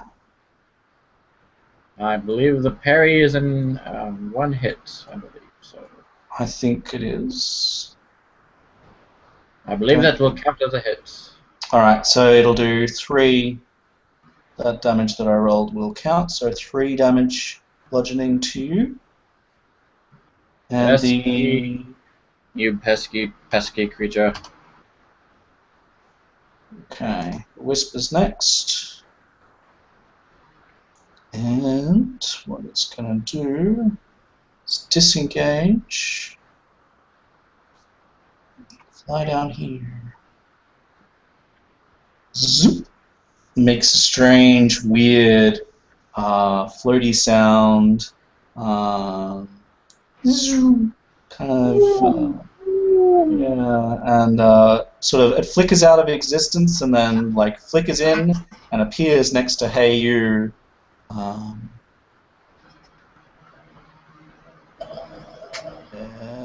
And that'll be it because it disengaged. Actually, hang on, can move as if they were difficult terrain. With incorporeal movement, doesn't really say. So I'm just going to say, yeah, it disengages, because it doesn't say that it can do that without provoking, so... Alright, hey you actually have a chance to act now. Excellent! Because this floaty, glowy orb thing, she's just going to, well, fight. I'm going into wolf mode, and she's going to try and eat it, basically. Excellent. Chomp. Yes. Feast upon the spectral creature's I'm flesh, going to, or lack thereof. character sheet. Let's go chomp. Ooh. Brilliant! Unfortunately, you snap at it and it sort of disappears again, vanishing from sight, and then it reappears and it's completely unharmed by your attempt to bite it. It is impervious to harm. Oh! We are doomed. She'll just kind of snarl a little bit, like, what devilry is this? I should have been able to chomp right on it. And I'm Yeah. guessing you are now like taking up those 4 squares. Yes. All right. Perhaps you can help the Dungeon Master by increasing your token size and No, placing the same square. Well, it's fine. At least I know where she is. It's weird that I don't see it. It's really crazy. Alright, so that's all of them. Chance. you're Because up you do again. not have the clearance to see it. Apparently, the Dungeon Master is just like, nope, denied. Alright, Chance, you're up again. You have been denied. And I will lunge. I will lunge at this foul beast beside me. Sure. Back. Back with you. Does an impressive 8 to hit. An 8 to hit will actually hit. As I sloppily attack, the awkward moving zombie leans into my strike. My rapier pierces him through, as you see it enter his chest and exit out of his back. But for reasons unknown, the stench of unlife holds it together. Alright, so it's 12 damage. Okay. Yep, it is definitely still up. Alright, anything else, Chance? I believe that is all I can do for now. Okay, Brug. You have a zombie behind you, and you have some sort of female, dark-skinned elf in front of you. Brug will swing towards the elf and use that as a back. Well, it's really he's just attacking the zombie, but to kind of keep her at bay and swing it around as a backswing into the zombie. Okay. So you're attacking the zombie, but yeah. Much more fun to describe it than just saying I hit the zombie.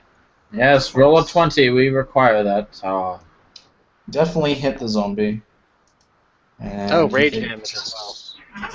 Takes 8. Yep. All right. Yeah, you slice a nice gashing wound down it, and again, foul ichor bleeds out of it. This dark, almost black blood. It smells like rotting flies. It's disgusting. Alright. Is that the end of your actions, bro?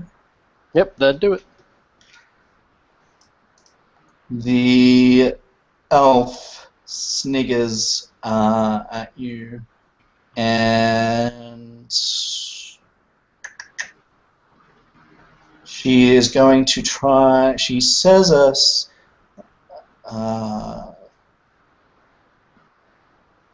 Yes, she starts speaking in a foreign language, and then at the very end of what she's saying, the things that you don't understand, in this strange language, she suddenly says a singular word that you do understand.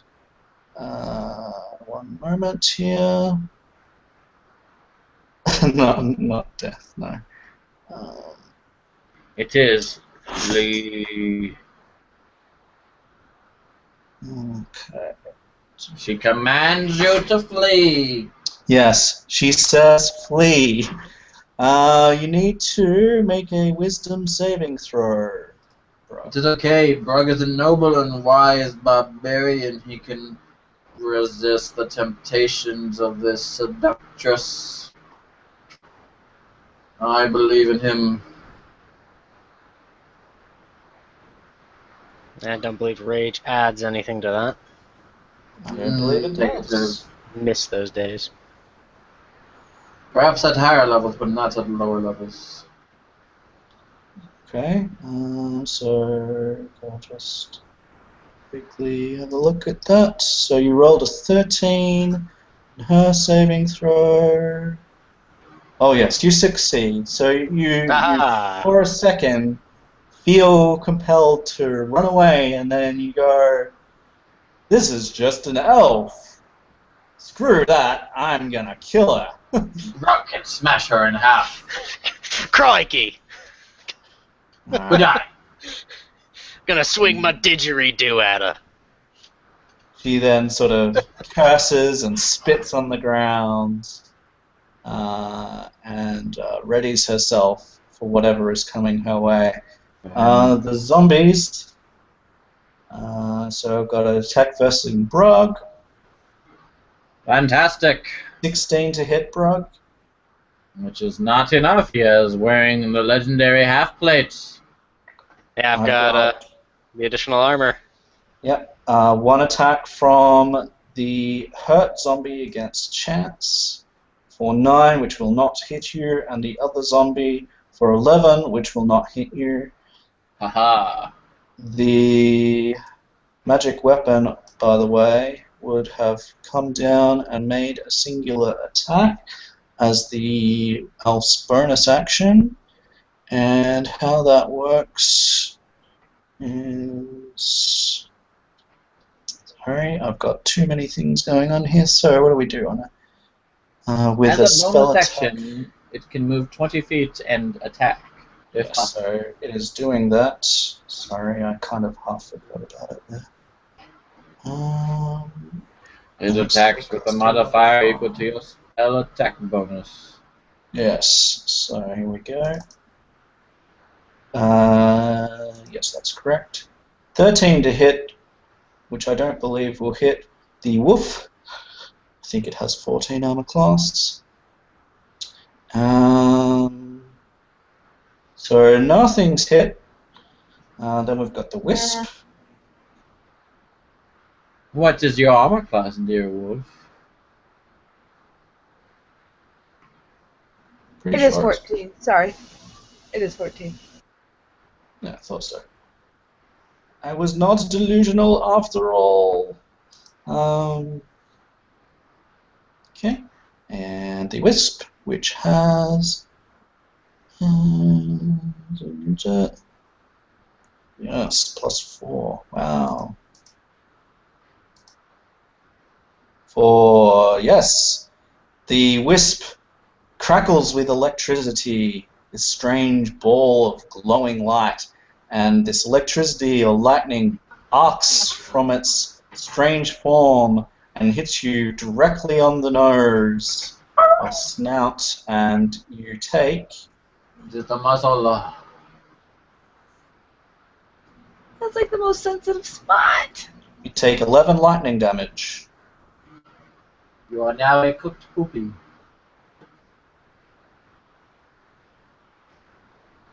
Alright, then we're up to your turn, hey you? Defeat the foul beast, doggy.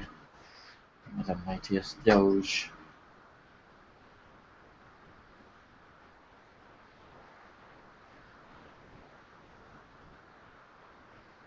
I believe in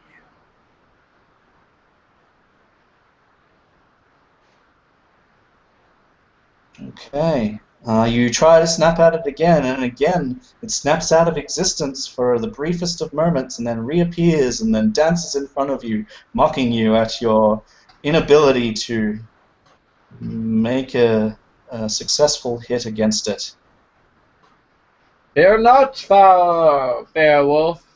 Wow! I am prone to saying foul. I apologize. Every creature is It's a foul. condition. It is true. Alright, Chance, I believe you're up, unless there's anything more you wants to do. The only thing you could do is use a bonus action to heal yourself with magic. Using a spell slot, yes. What is that all for you, dearest Mary? Yeah. She's not going to heal herself yet. Okay. I Chance. fear that this ghostly creature must be impervious to damage, but perhaps not. I will attempt to finish off this foul zombie. Okay. I'll lean into its face. And I will Imagine it's fairly easy to do so, you I imagine. will whisper to it. I will destroy you. I will send you back to your creator. And with an impressive natural 1, I create the only situation that can miss. Yes, it is the only situation that can miss. Yeah, so you strike down, and the creature just like holds up its hand and catches your hand in its, and then just like pushes it out of the way. And as it does so, what you notice is on its hands this like sticky ink that the printing presses use, and you can tell that this female elf / drow, dark elf, has been commanding these zombies to do her bidding by working the printing presses. I've heard the tales that even a zombie could run a printing press if he has proper direction. And hearing so will fill me with the power I need to action surge. Yes. And I will take a second round of action against this creature. Oh, And I will yes. strike it true. Yes, My and strike blade it down. piercing his heart. And you will not get pity from me, foul creature.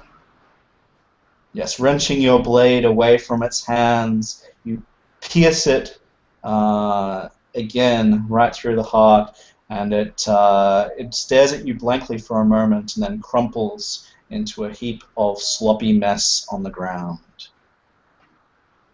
Yes, and with that I have vanquished our foe. We are victorious! Yes! Not quite. And Alright. for the remainder of my turn, I will move into combat with my companion, allowing the cowardly zombie to attack me from behind. Alrighty. Brug, you're up. Or does he not wish to attack Brug me will with swing an once opportunity more attack? at the zombie. To move away? Sure, he'll try. He misses. I will definitely dodge his cowardly strike. You're 14. killing the zombie. Actually, yeah, and you're raging, so that is just enough damage, like literally right on exactly how much health he's got left. So you managed to bring that zombie down. It sort of stands and stares at you for a moment as your axe is like embedded in its skull, and it like groans, and you think it's about to attack you again, and then its skull slowly caves in, and then it sort of just crumples to the ground. Yeah, smash the unlife out of it. Congratulations. Although these have saving throws, don't they? Yes, they do. I should do that. Constitution saving throws for both of these. Constitution of +3. Wow. Okay. of DC.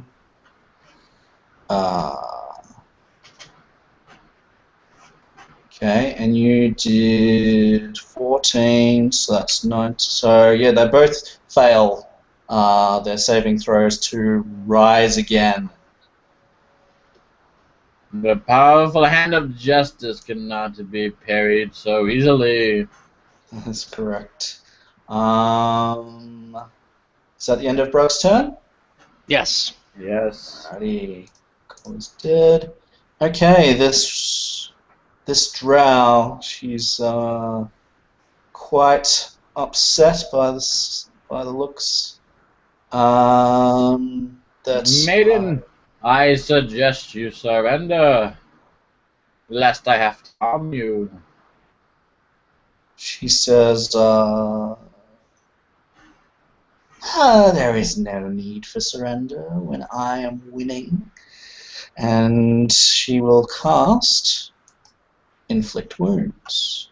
That is an interesting strategy. Is it upon me or my noble Brug? Well, you're the one that's just challenged her and spoken to Well, her. I will see her and I will vanquish her attack. So, Great. melee spell attack. As it has been said before, bring it on, woman.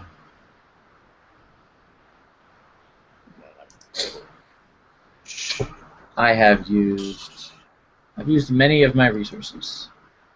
Many? Okay. Many.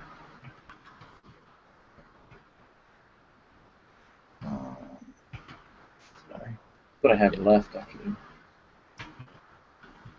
Ugh. That is not even vaguely close to my armor class. No, it is not.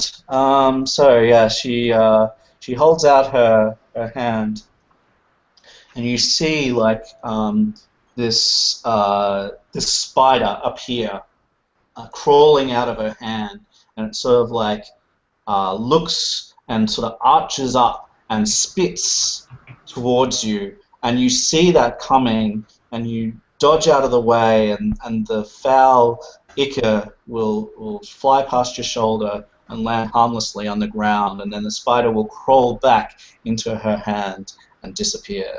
I do not believe that you are winning, but your strategy is brave.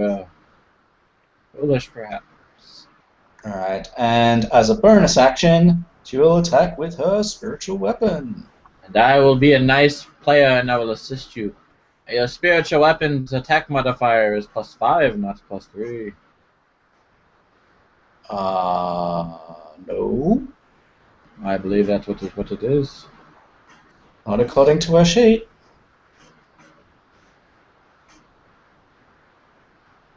It's a spellcasting modifier, right? Which is +5. No. Oh, what? She has +3? Ooh. It appears that your magic is weak. Very weak. Well, she still manages to hit against this wolf again. It is but a wolf. What can be expected of it? Are you alright, Mary? 5. You have grown quiet. It's very quiet today.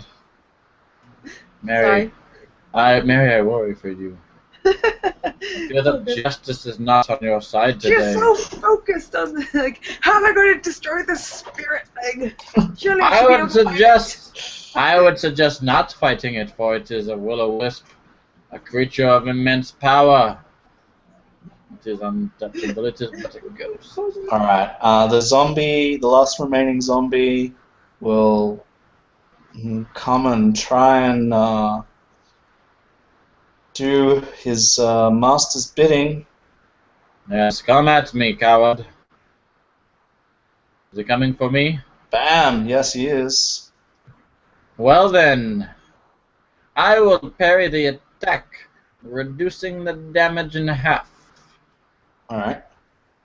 As I get my blade up, only to mitigate a massive catastrophe. Okay, so we do a total of 14, which is halved for 7. What? 14. hang on, that's a d20. What am I doing? Yes, I wish I had a d20 for damage. 4 and 3, which is 7, which is half to 3. Yes, the powerful strike lands and I block it, but clearly the impact has been made. I'll be stun hand me. The wisp will continue its deft and powerful strikes against the wolf, Powerful ass kickery. which does not succeed at all. Hey you! You've I'm okay with just this. managed to dodge out of the way of another lightning attack. Sweet. Yeah. For her, it's like she can't really, like, she can try and run for it to go join up with the others, but Shoot lightning bolts out of your mouth like many a wolf. yeah, totally, because she even has that spell. No, nope, she don't got that spell yet. But she can still bite. No, let's see. Go for it, bite at the creature. Ingest its body whole. Look at third time's the charm, right? Absorb Hey! its essence and make it your own. Was it 18 hits? Unfortunately, it zaps into unreality. Here's again. Okay. At this point, I would highly suggest not engaging in combat. Yeah, Oh, no, wait. I'm gonna have her just Invoke the power of the gods to aid you. totally. Yeah, you could Power of roll the action points. an action point, yeah, which is guaranteed to succeed at this point. So, probably worth it. I would highly suggest it. Yeah, yeah, whatever god that she I know there's a god that she believes in, it's just I can't remember what the name is for the setting and whatnot. The god is Oogada Boogada Boogada. Exactly, and she just let out this like howl, just try and like, I'm frustrated, I can't get this thing, so she'll just let out like this loud howl that'll fill up the room and whatnot as she just calls up to her god in wolf language. And you'll see like your jaws like miss, and then it sort of appears just as your jaws are closing, and you see that indeed you have succeeded upon hitting it, because it appeared just too early. Alas, you rolled horribly for your damage. 7 damage, which at your current level you don't have magical teeth yet either, so I think that does half as well. Let's just check that real quick. This is where I would be reevaluating my life choices. So your jaws do connect, but you can see that it has somehow lessened the normal blow that you would expect to have done, and is much more resilient than you would have ever imagined. Well, Let us not fight ghosts, dear wolf. It seems like she's going to then dash through, like, for her movement, and totally causing whatever attack of opportunities that are to come to try and join up with her people up here. Sure, attack of opportunity. And she's like, well, So that's just a lot. Yep. Alright, and you take 6 lightning damage. How is this wolf badly injured? She is almost bloodied. She's starting to look a little singed. You're an immaculate sponge of hit points. Yes, she is. Very much so. Alright, could you move your token to where your wolf is moving, please? Because I don't see it. Thank you. Is that exactly where you are moving? I am a wolf. A wolf is bigger. That is a strange location, but... you are a very large person now. I am Hey You. Rawr. Okay. That is your turn. It is now Chance's turn. Foul temptress, I have given you many opportunities to surrender, but seeing as you do not wish to, I must establish justice upon your being. And I'm guessing a 13 is not what I need. Against the drow. Yes. Okay, I just need to check on that. I don't think her armor class is brilliant. 13 is her armor class. So yes, you managed to hit. Your weak dodges are not enough to exceed my power. And I strike her down for 8 damage. 8. Excellent work. You will not ever lay another hand upon me, you foul wench. And she says, ah! Ah! Oh, you will pay for that. Ah, you are not winning, Blaze. Dearest Brug is not even tired yet. He tires very easily. Alright, so is that it? Yes. Alright, Brug. Rug will, as he, I guess, pulls the axe out of the zombie he has just killed. He will swing it back using the other end to strike at, or the other blade, I should say, to strike at the drow. Unfortunately, he does not. She sees your blow coming, realizing that you could probably do great amounts of damage to her, and she dodges at the last second. Alright. What? It is her turn. And on her turn, she speaks some strange words, and she casts Shield of Faith on herself because she wants to be more resilient.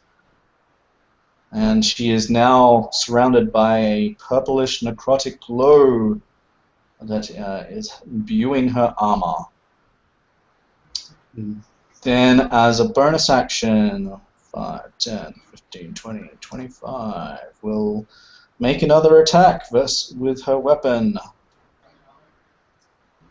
against this wolf, which misses. Then the zombie goes, striking out once more. This time...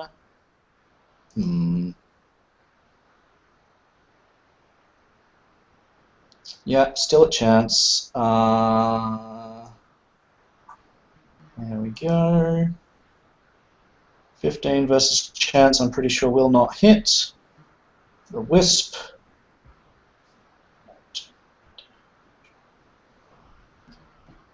We'll move into there and we'll strike out at Brug. With disadvantage, I'm guessing. But of course it is with disadvantage. No creature can dare strike Brug. Brug, you're not allowed to perish in my presence. Sure. Why does it keep on rolling the wrong dice? I don't know. Clicking the right button. Anyway, it misses. The lightning strikes into the air and does not harm you at all. Hey you, you're up.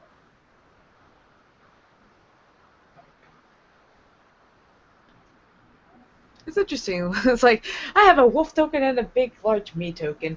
But she's just going to... I guess that would be... She's going to eat the zombie. Yep, she's going to see if she had better luck with the zombie. She has great luck with the zombie! That is a double critical hit. Impressive. Something she can actually sink her teeth into. Alright, so you do 18. Fantastic. That is excellent. It's it sort of falls down onto one knee. No, It she's is falling down not at all. She's like hanging on and shaking it. it's not quite dead, but it is definitely in your teeth, and it tastes disgusting. But Yeah, it's definitely not It looking. may taste gross, but it feels very satisfying to have connected Yes. to something versus this. The foul Freezing. black liquor is Chance, glistening more. you see this broken body, mostly broken body of this zombie being worry, I'll crush it in my mauled jaw. by this wolf, and realize that she's probably got it well in hand. Or you could finish it off and let her release it from her grip, or whatever you want to do. I must strike down the harbinger of evil herself. This foolish drow with the +1 modifier in her spellcasting slots. And I will strike her. Back! That is a 16 to hit, as I expertly pierce her defenses and stab her in the arm. Certainly do. Yeah, 10 damage. she shrieks in surprise as you bypass her magical armor. I gave you the chance to surrender, dear Brug. Can you show her the error of her ways? Brug, you're up.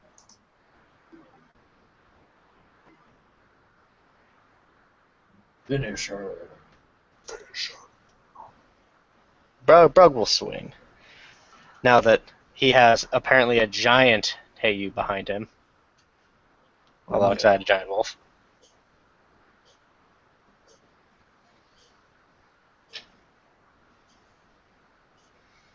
Okay. Unfortunately, Oh man, Brug is.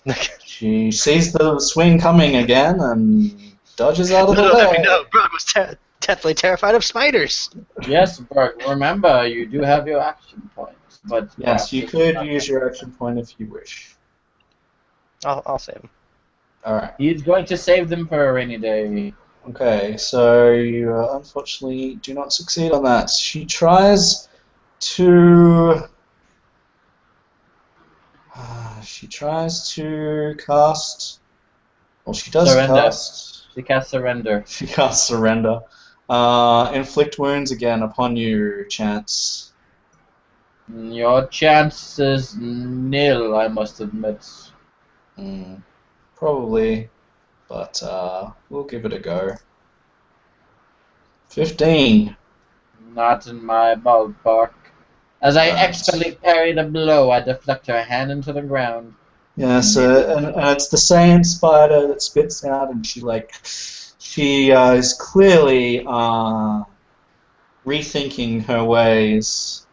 Yes, you should does not work. repent and kneel before the sun gods themselves. She will, as a bonus action, roll her spiritual weapon, which also does not hit. The zombie that is in Heiyu's mouth will try and attack her. Unhand me, And brave. totally miss. The wisp will again try to... Actually, because all of the Drow's wrath is focused on Chance, this roll will be versing Chance. I will defeat you as well. These creatures can't catch a Welcome break. to Brug's world. Hey you, you're up. As It's hard drug life for us. well, you don't even really need to. Yeah, that's definitely Oh, enough. it's already in my mouth. Let me just. You snapped the zombie in half. Perhaps and it's a Wolf little. him down. Do not she'll teach him. don't think it's That's succeed on that, but I will roll. No, totally failed. Nay, it's just no chance in hell. Or she'll set her mark on this drow. Excellent.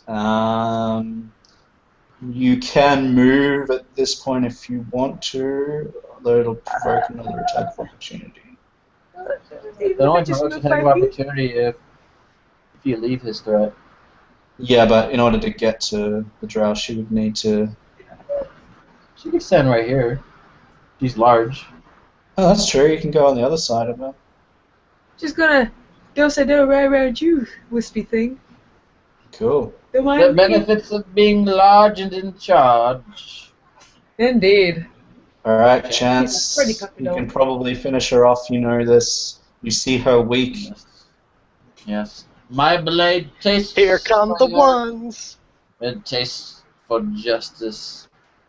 Do you have any last words? She speaks in a language you don't understand. Ah, I see. You wish for me to kill you. It is an odd request. Ah. I will endeavor to do so. Language. Spanish. One of those languages I don't know. Alright, so she falls to the ground, unconscious.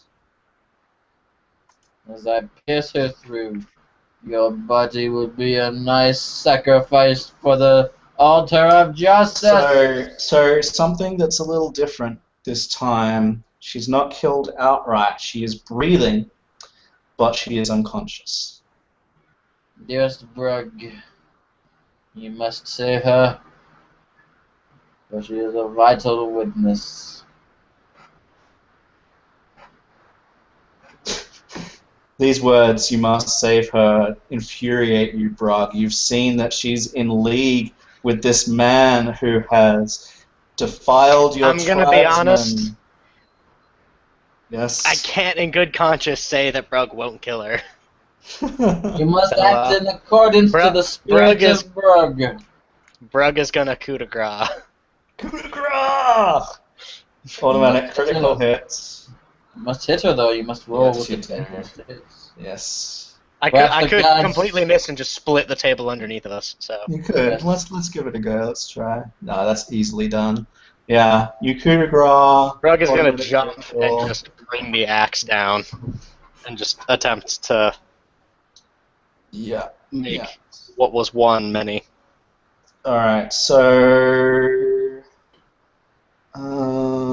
your critical dice is 2d12, and you did 5, so can you just roll another 2d12 for me? Fantastic. Okay. Powerful 21 damage. That'll be enough. Plus rage, plus strength. Yeah, that'll be enough. You managed to describe how you kill her. I mean, she's unconscious, and this is totally you. So go for That's it. actually 23 damage. You don't add strength to the coup de grace. No. 23 damage to an unconscious person. Brug, as he sees this, what can only be described as a cohort or minion of one of the people perhaps he hates most in the world, his rage kind of burns cold, and he steps down from the table and hefts his axe, and like an executioner, brings it down and beheads her. Yeah. And as this happens, her neck like explodes in blood, and the blood like seeps out. And unusually, it's not just pouring out anywhere. It seems to like gather into like this pool of very concentrated pool, and it's not spewing out everywhere. It's just like all gathering together and like pooling together. It's very strange.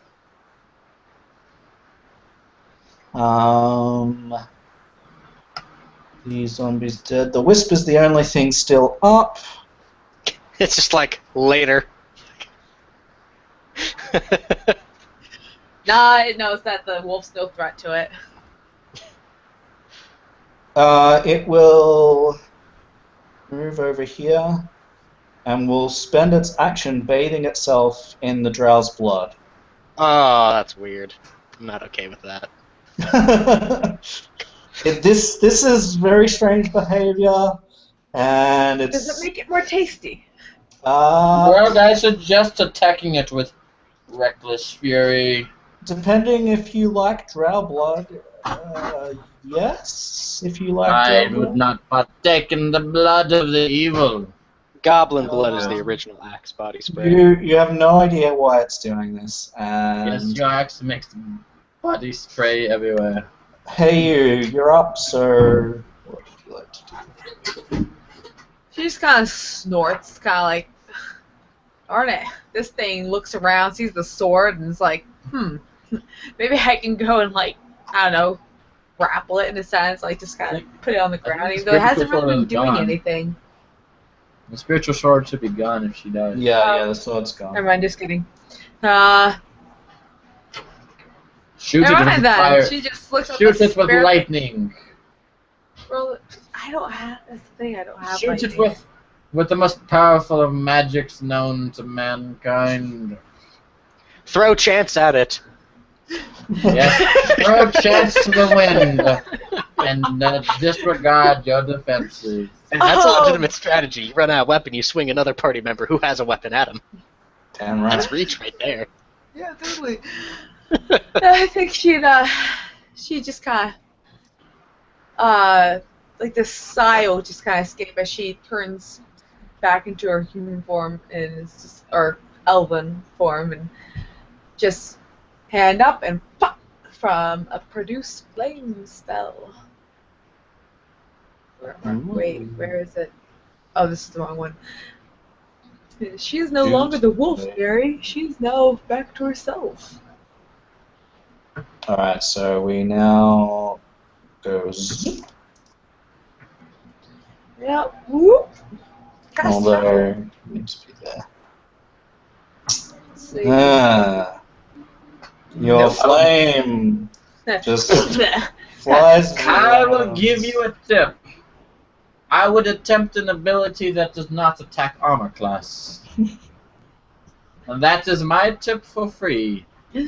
I hear you, but that's And do not roll ones. That is also a tip. Yeah, rolling ones is bad. Alright, Chance, you're up. You foul abomination to life. I will not allow your hideous existence to stand. And I will lean forward and thrust wildly with my rapier.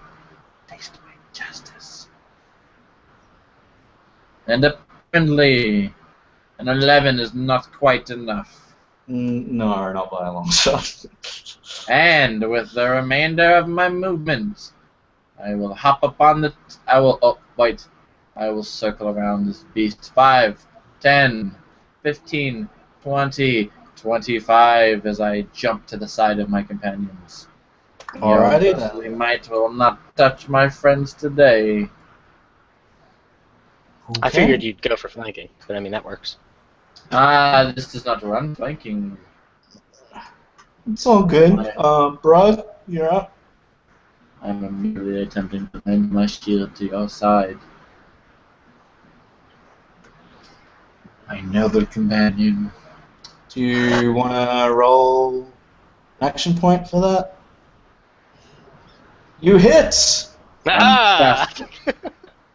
For 14 16. damage. 16. 16. Rage. Nice. It sounds Yeah. it sounds like a lot less though, isn't it? It tries to, like, yes, it is a lot less.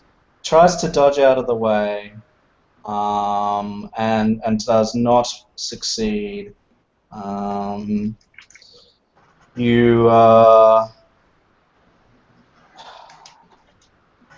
You realize that your axe doesn't quite hurt it as much as you would imagine that it might. It's a And it magic takes axe. But, half. Oh, is it?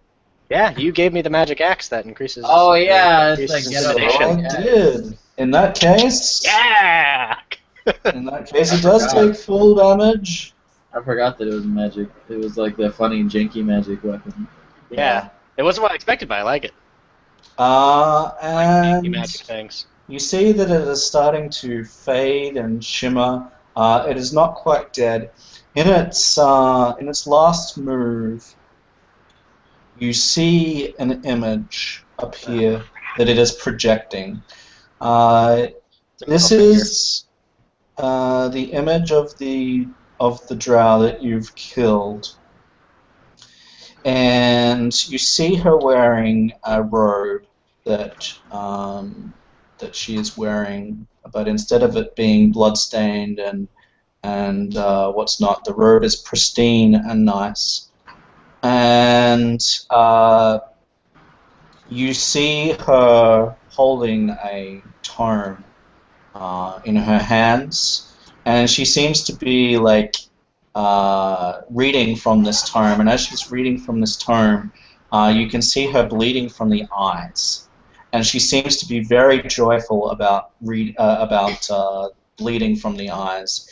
And then you see the image fade, and then you see out of her eyes and look down at the tome, and I'll get you, please. Actually, no. Yeah. So roll me a perception check because you're looking through her bleeding eyes. So it's like Is this everybody? everybody. Yes. Brug does well. I can see through your Finally. bloody eyes. Sure. All right.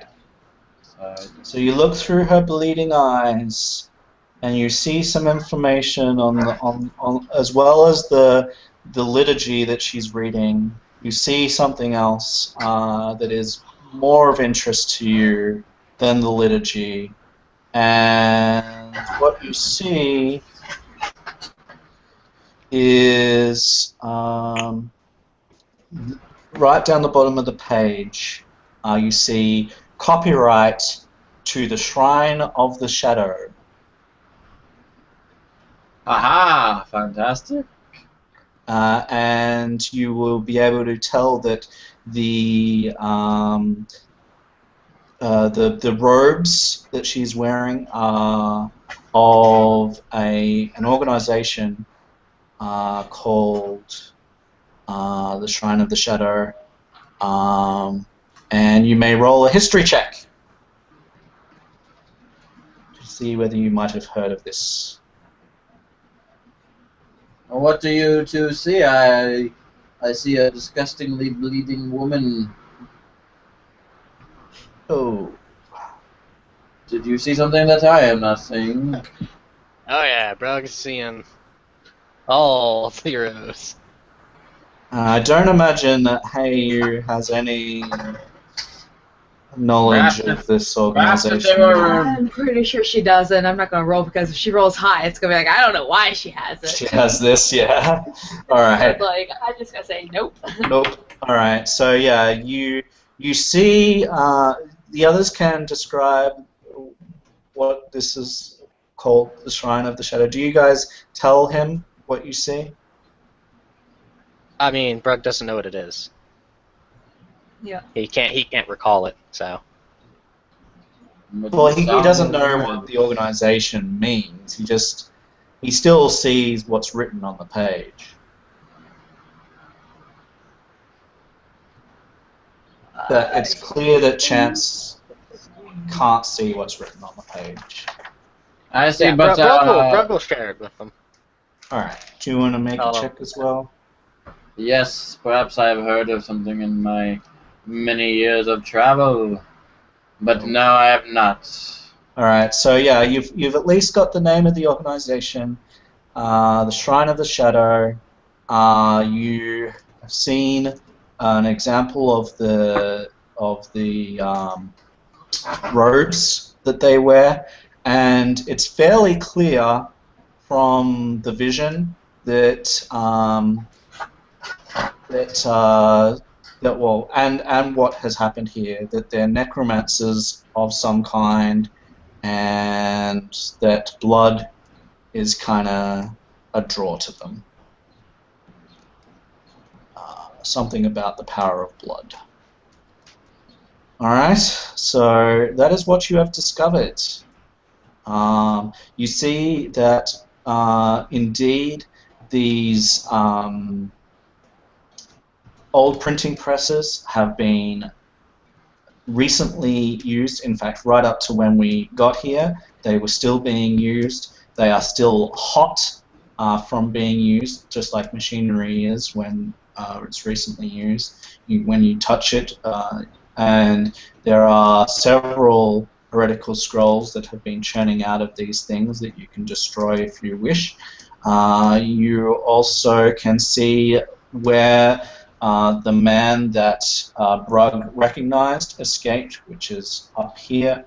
You'll be able to see that that there's a hole in the in the roof there where he's clambered out from and made his escape before we were able to catch him. And yeah, it is up to you what you do next. Congratulations, guys, for defeating that encounter. The vision fades, and the wisp vanishes. And Do we have any idea where that location may be? Is it a representation of here or somewhere else? What's that? The location? The vision where we saw the location. Ooh, that is a good question. This is the greatest of questions. Have you, like, extensively traveled, Sharn? I merely ask because, as somebody who simply recently came into possession of an orb of scrying, I may be able to look upon that area again in the future. Isn't that convenient? I don't think, like, how long has your character been in town and stuff? Like, I can't remember. Like, were you from here? Is that, I just can't remember. Sorry. I am from the forest. I am a trader. Oh, that's right. So you wouldn't know, but you're able to definitely remember the particulars of what it looks like, and you can take that information to pretty much any of the guild or anyone that's local to the town, and they'll be able to identify the area for you, and then you can scry there. That is definitely very easy to do. So they, when you get back, let's finish up here. Is there anything you want to do here before you get that information? Is there anything else here of any value? We have slain this drow sorceress, cleric. Do you have any belongings? Yeah, I believe she does. So you can have her cloak, which is the cloak of the Shrine of the Shadow. It is severely bloodied, though, and faded, whereas the cloak in the vision was much clearer. Apart from that, let's just see here. Alright. She's wearing leather armor, which is fitted for a female.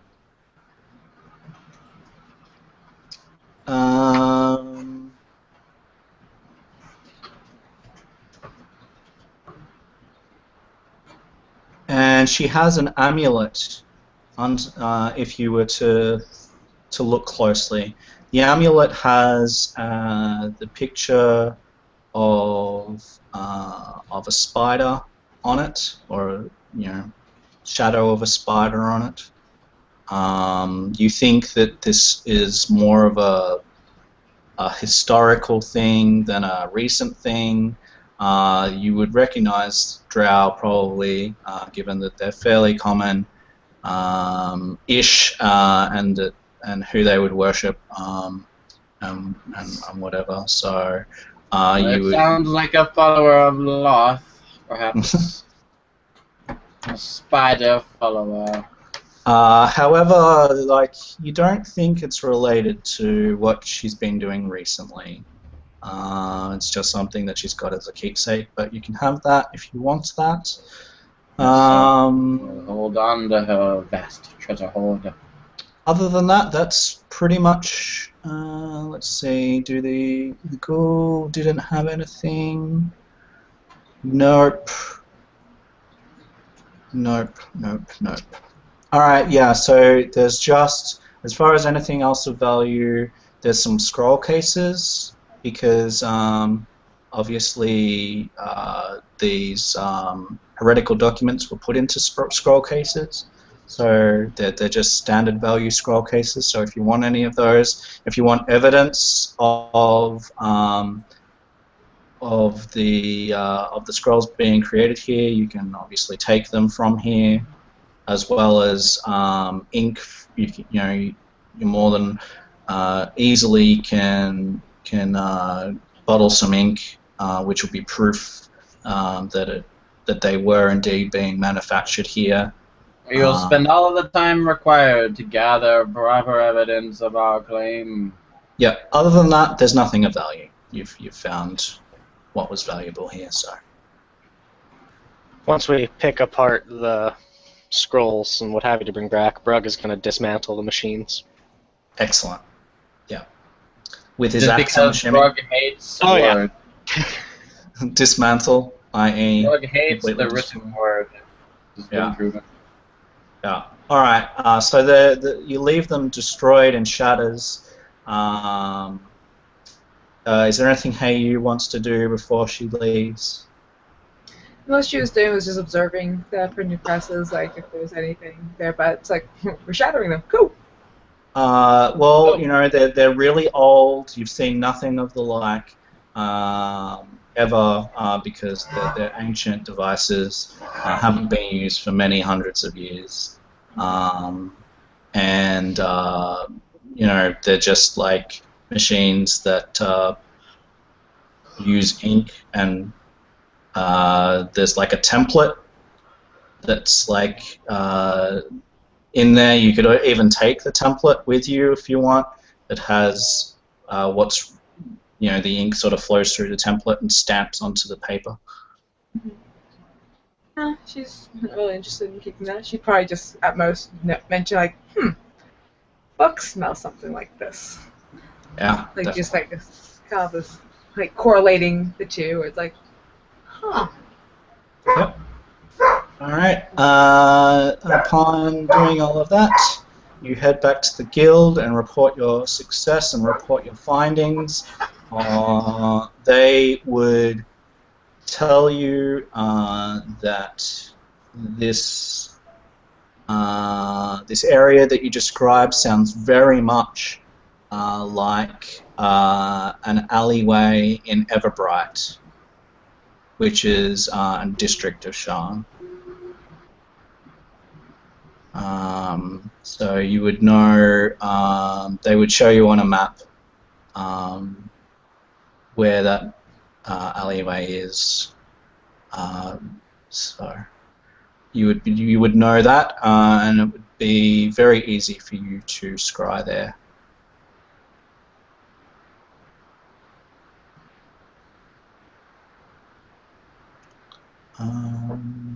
Brug is Now. gonna, and it may be pointless. It's fine.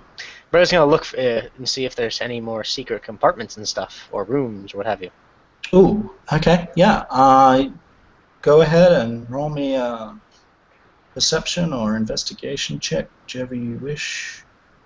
Brag, are your treasure searching senses tingling? Nope. Perhaps Can I you can aid you in your search. I will roll Yeah. a search of your own. We'll do one final search before we leave. Okay, yeah, you search the area very thoroughly. I will give you this then, because of your thorough search. It was worth checking because of upstairs. I earned a Maybe. 22. The makeshift altar that is here, you realize that that it's a makeshift altar, and you realize some of the things that have been done here. You forage inside of it, and you find a bloody dagger that you believe is some sort of ritual dagger. It is got a curving blade, and is exceedingly sharp. And Ooh. She's going to keep this baby. What is yeah, it? Just like chuck it in. it's like encrusted with dried blood. Oh, we can clean it up, but if it looks particularly sharp, she's like, I'm going to keep this. This looks all nice. What is it? I'm Just sorry. clean it up. It's an encrusted, curved dagger. Very bloody. Is there any magic tendency behind it, or is it merely a delicious... You think it's Valuable some object. sort of ritual dagger. There could be, without any other checks, you don't know. But it definitely looks like some sort of ritual dagger. Curved ritual dagger and inventory. Yeah. Awesome. Yes. So, feeling confident that you've now exhausted every nook and cranny in this place, yeah, you head back. You've learnt where this thing is, where this dark alleyway is in Everbright.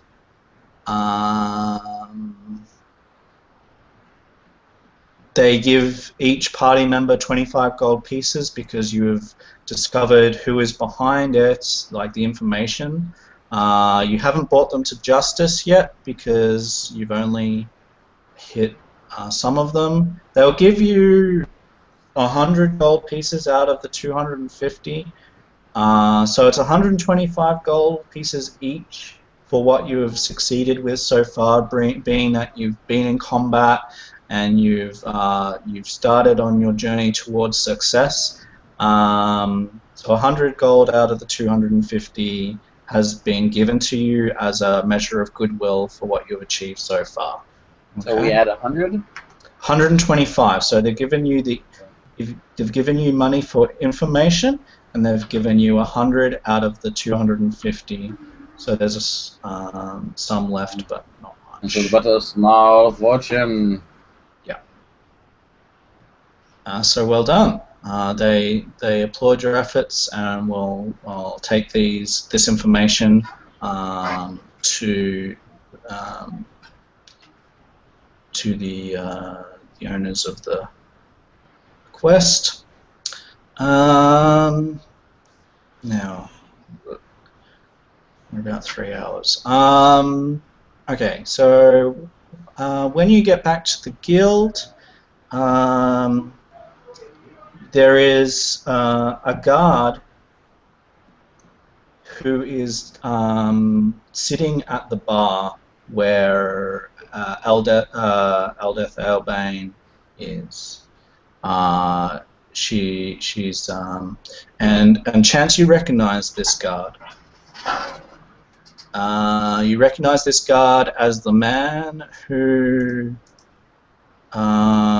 you met upon entering Sharn. Oh, and I remember. The Kundarak guard, and I do have. He's in your sheet. What was his name? Just looking for that. Reswold, the House Kundarak guard. So you recognize him. He's sitting at the bar, and as you guys enter, and he would see you. He would approach you, and he would say, "Perchance I have some disturbing news. It seems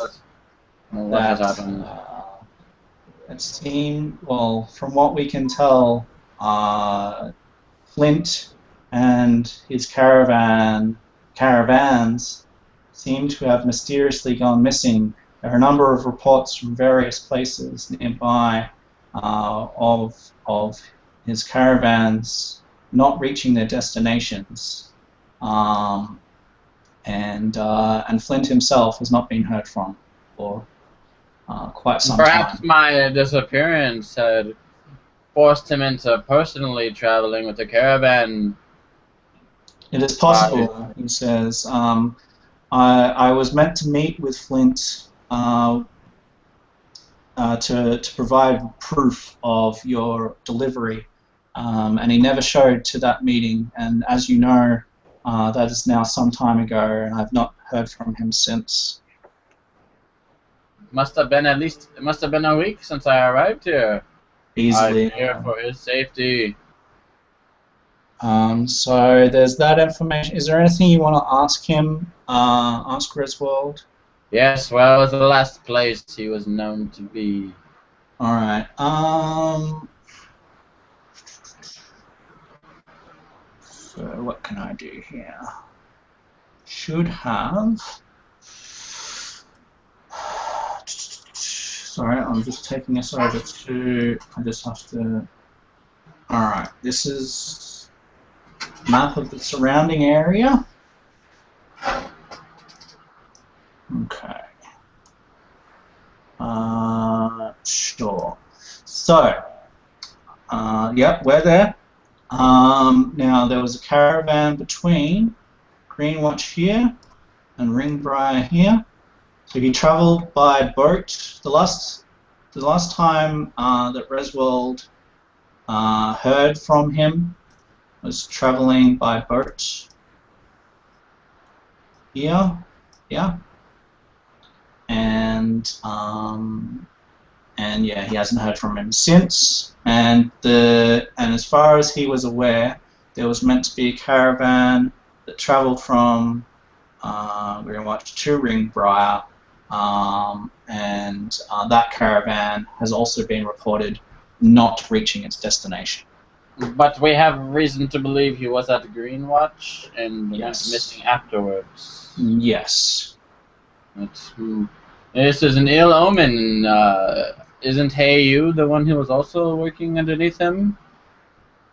Heyu Not quite knows working of underneath him. him, but it's more of she's definitely, her ears are perked and whatnot, and she's just like trying to figure out like what may have happened to him, because she knows the name, but it's more of like this caravan hasn't been around for a few weeks. And so that's why she came in, because she wanted to get provisions, and kind of ran into you guys, and it's like, oh, you guys are gonna help me get provisions if I help you guys out. Cool. Yeah, and you would you're in the Adventurers Guild right now. So Brug's actually read the quest, so he would be able to show you which one. Which one is it, Brug? I can't remember which one it is. Hold on, I'm clicking Z. The Assaulted Tavern. Assaulted Tavern. No. So that's the first one. Well, actually, it might be. So it could be. Doesn't seem to have any relation. I'm just looking at these other quests here. I'm just seeing what else. There is a missing caravan one. It could be related to that as well. Yes, the missing caravan does say here had the town of Ringbriar scheduled caravan from Moonwatch hasn't arrived. That is that town. So there is actually a quest at the guild that would corroborate this. It's Moonwatch, not Green, whatever I said. So it is all the same Yeah, details. Brog, I must help my old employer. He is a noble man, and the world would be a darker place if he were to be removed from it forcibly. Alright, so I'll take that quest down. So it's now over here where you guys can read it, but it'll mean that it's not available for the other group if you wish to take that. Cool. I will pull it off the wall. They will not claim my quests. Alright, just seeing what else there is here. There's still a letter here for Elith, but Elith hasn't shown up. So that'll just remain sitting there. And you guys will notice upon coming back to the guild that Colin isn't there. And there are a few people that look a little bit concerned about this, and when you approach them, they will tell you that Colin has indeed been arrested, and they don't know why. They just know that guards came to the guild and arrested him. Oh, Carlin, getting into all sorts of trouble, that little scamp. Yeah. So anything else? Nope. That looks to be everything that's here. So yeah. So are you telling Reswold that you will look into that? Absolutely. Eraswell looks concerned but relieved that you're doing that. He says, "Oh, you best be careful. Who knows what has become of them? Hopefully they are okay."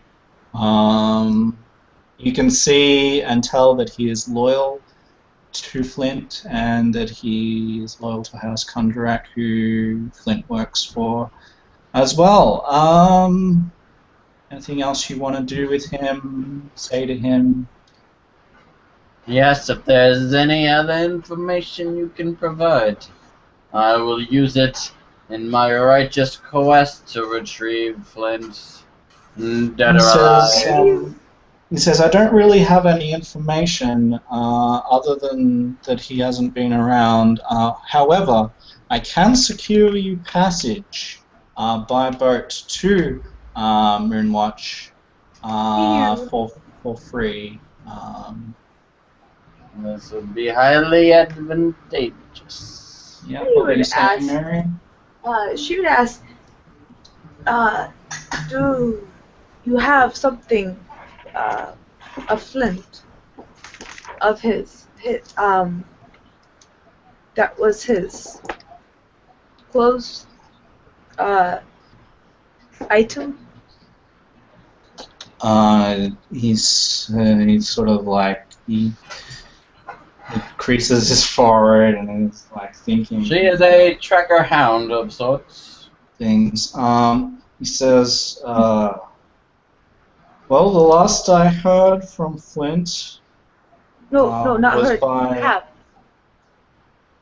Yeah, he says it was by letter. I have that letter. That's the only thing that I have of his. I mean, he wrote it. She kind of froze her eyebrows and thinks, and nods, like yes. All right, so he hands you a sheet of parchment, which is basically being rolled up. She doesn't even like open it. She just like kinda, like a crow, like a crow message. Yeah, he says you can have it, and it'll just if you were to open it, it just says. she can't read it, so. Yeah. But she wouldn't even open it. Like as soon as she has it, it's like it's just right to her nose, and she's kind of like trying to decipher the different smells that really are laced hard. in it. Where it's like, because she's going to send the guy there, where it's like, okay, that's him, and then there's the paper, and then there's the ink, and there's the bird. Oh yeah, the bird. as Yeah. well. Right, I like bird. Bird's tasty. I should go hunt for a bird. Wait, where's this other smell? Like, yeah, she's definitely just kind of like, I could see her just even walking around with it for a time, just really just studying it, trying to see if she can pull out anything else. And All right. it doesn't have to be anything instantaneous. It's just kind of this. That's what I have to work with. Let's see. Anything? Yeah. Anything? Do you want to just make a roll for us and see what happens? Perception? Yeah. Okay. I'll give you advantage as well since it's something you're good at. 17. Alright, yeah, look, other than this man's smell and the smell of an obvious bird and the smell of the obvious paper, you do just get the faintest of other smells that you would imagine is Flint's. It is not something perhaps that you would immediately identify, but it will give you advantage upon Next thing she might encounter. That's yeah. Okay. All right. Cool. I will make that a note in the inventory. Letter. Yep. All right. Very good. So, Awesome. did you want to do the scrying? I have something of his technically. Would that work? Well, this is the thing too. Are we going to scry for Flint? Are we going to scry in Everbright to look for these cultists? Perhaps somewhere else. I must scry on the location of Flint. I must know his whereabouts, whether he is dead or alive. Alright, so let's have a look at this crystal ball and see how this works. Because I do not know. Detect. So you cast the scrying spell. Okay, let's look up the scrying spell. Sorry, I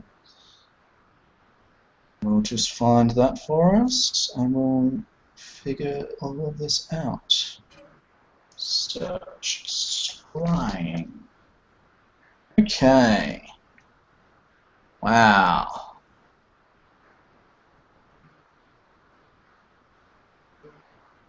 You can see or hear a particular creature you choose that is on the same plane of existence as you. The target must make a wisdom saving throw. You know the target and the sort of connection you have. If the target knows you're casting the spell, it can fail. It wants to be observed. So he doesn't know you're casting the spell. So Flint has to make a wisdom saving throw. Knowledge.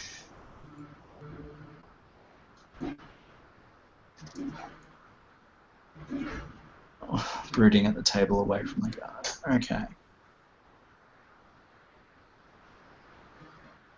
Did you roll something? I didn't see any dice.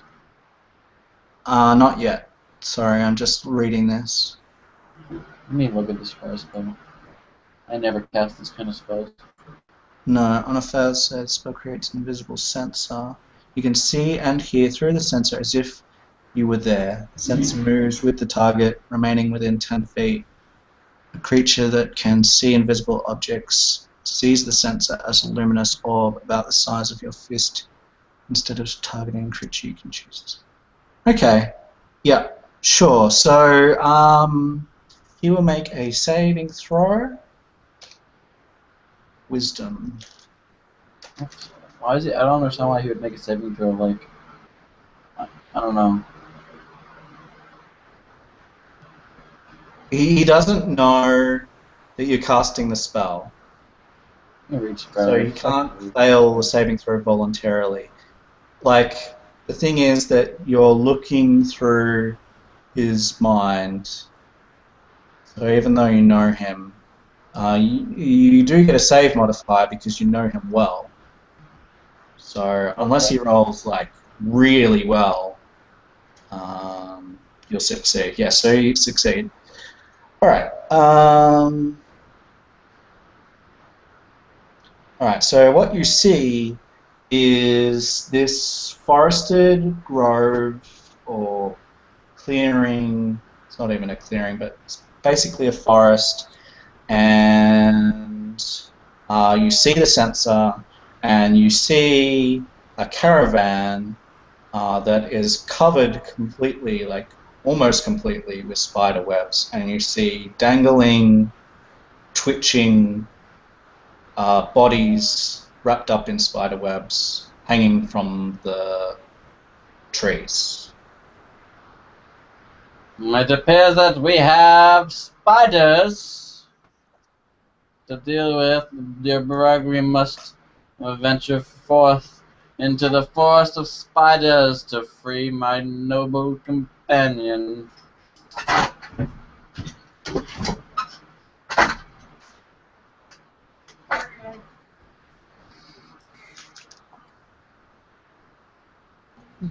Righto! Spiders. I can sink teeth into those things. Dear Brug, I am sensing apprehension in your posture.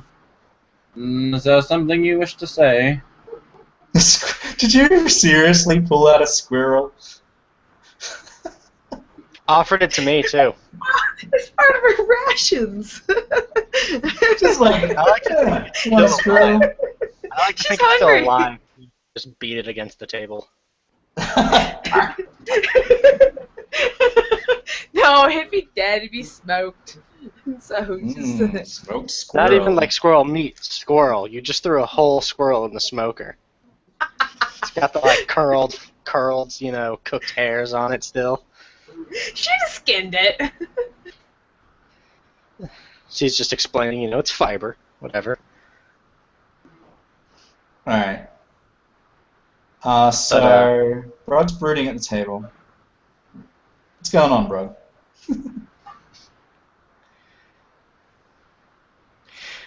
Brug will look at Chance and say, Brug, know that man. And he'll kind of wave his hand in a circle, kind of like mulling the thought over in his head. What man are you speaking of, dear Brug? Ah, crap. It's not my sheet. What was the man's name? Good voice of this guy. So he is on your sheet. He's the last NPC contact. His name is Wurmaj Joamathi. However you pronounce that. W on your Where do you see this guy? Since you guys have seen him as well, I will reveal him to you. He's until now only been on Brug's viewing list because only Brug knew him, but you guys have seen him now, so I'll show him to everyone, and I will also add in his description for where you saw him. Party saw him departing from the basement of the old church where a drow priestess had animated undead to work the printing presses used to create and circulate heresy. Save changes. So you now have that piece of information as well. Okay. So there we go. I will find a picture for him at some point as well, so that we have some sort of idea of what he looks like. Okay. Ta-da!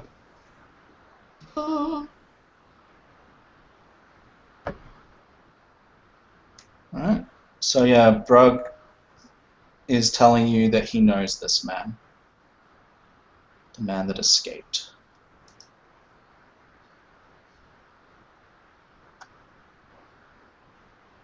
And there was silence. Yes.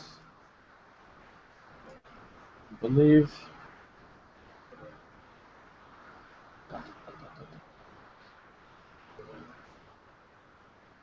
That picture will probably do.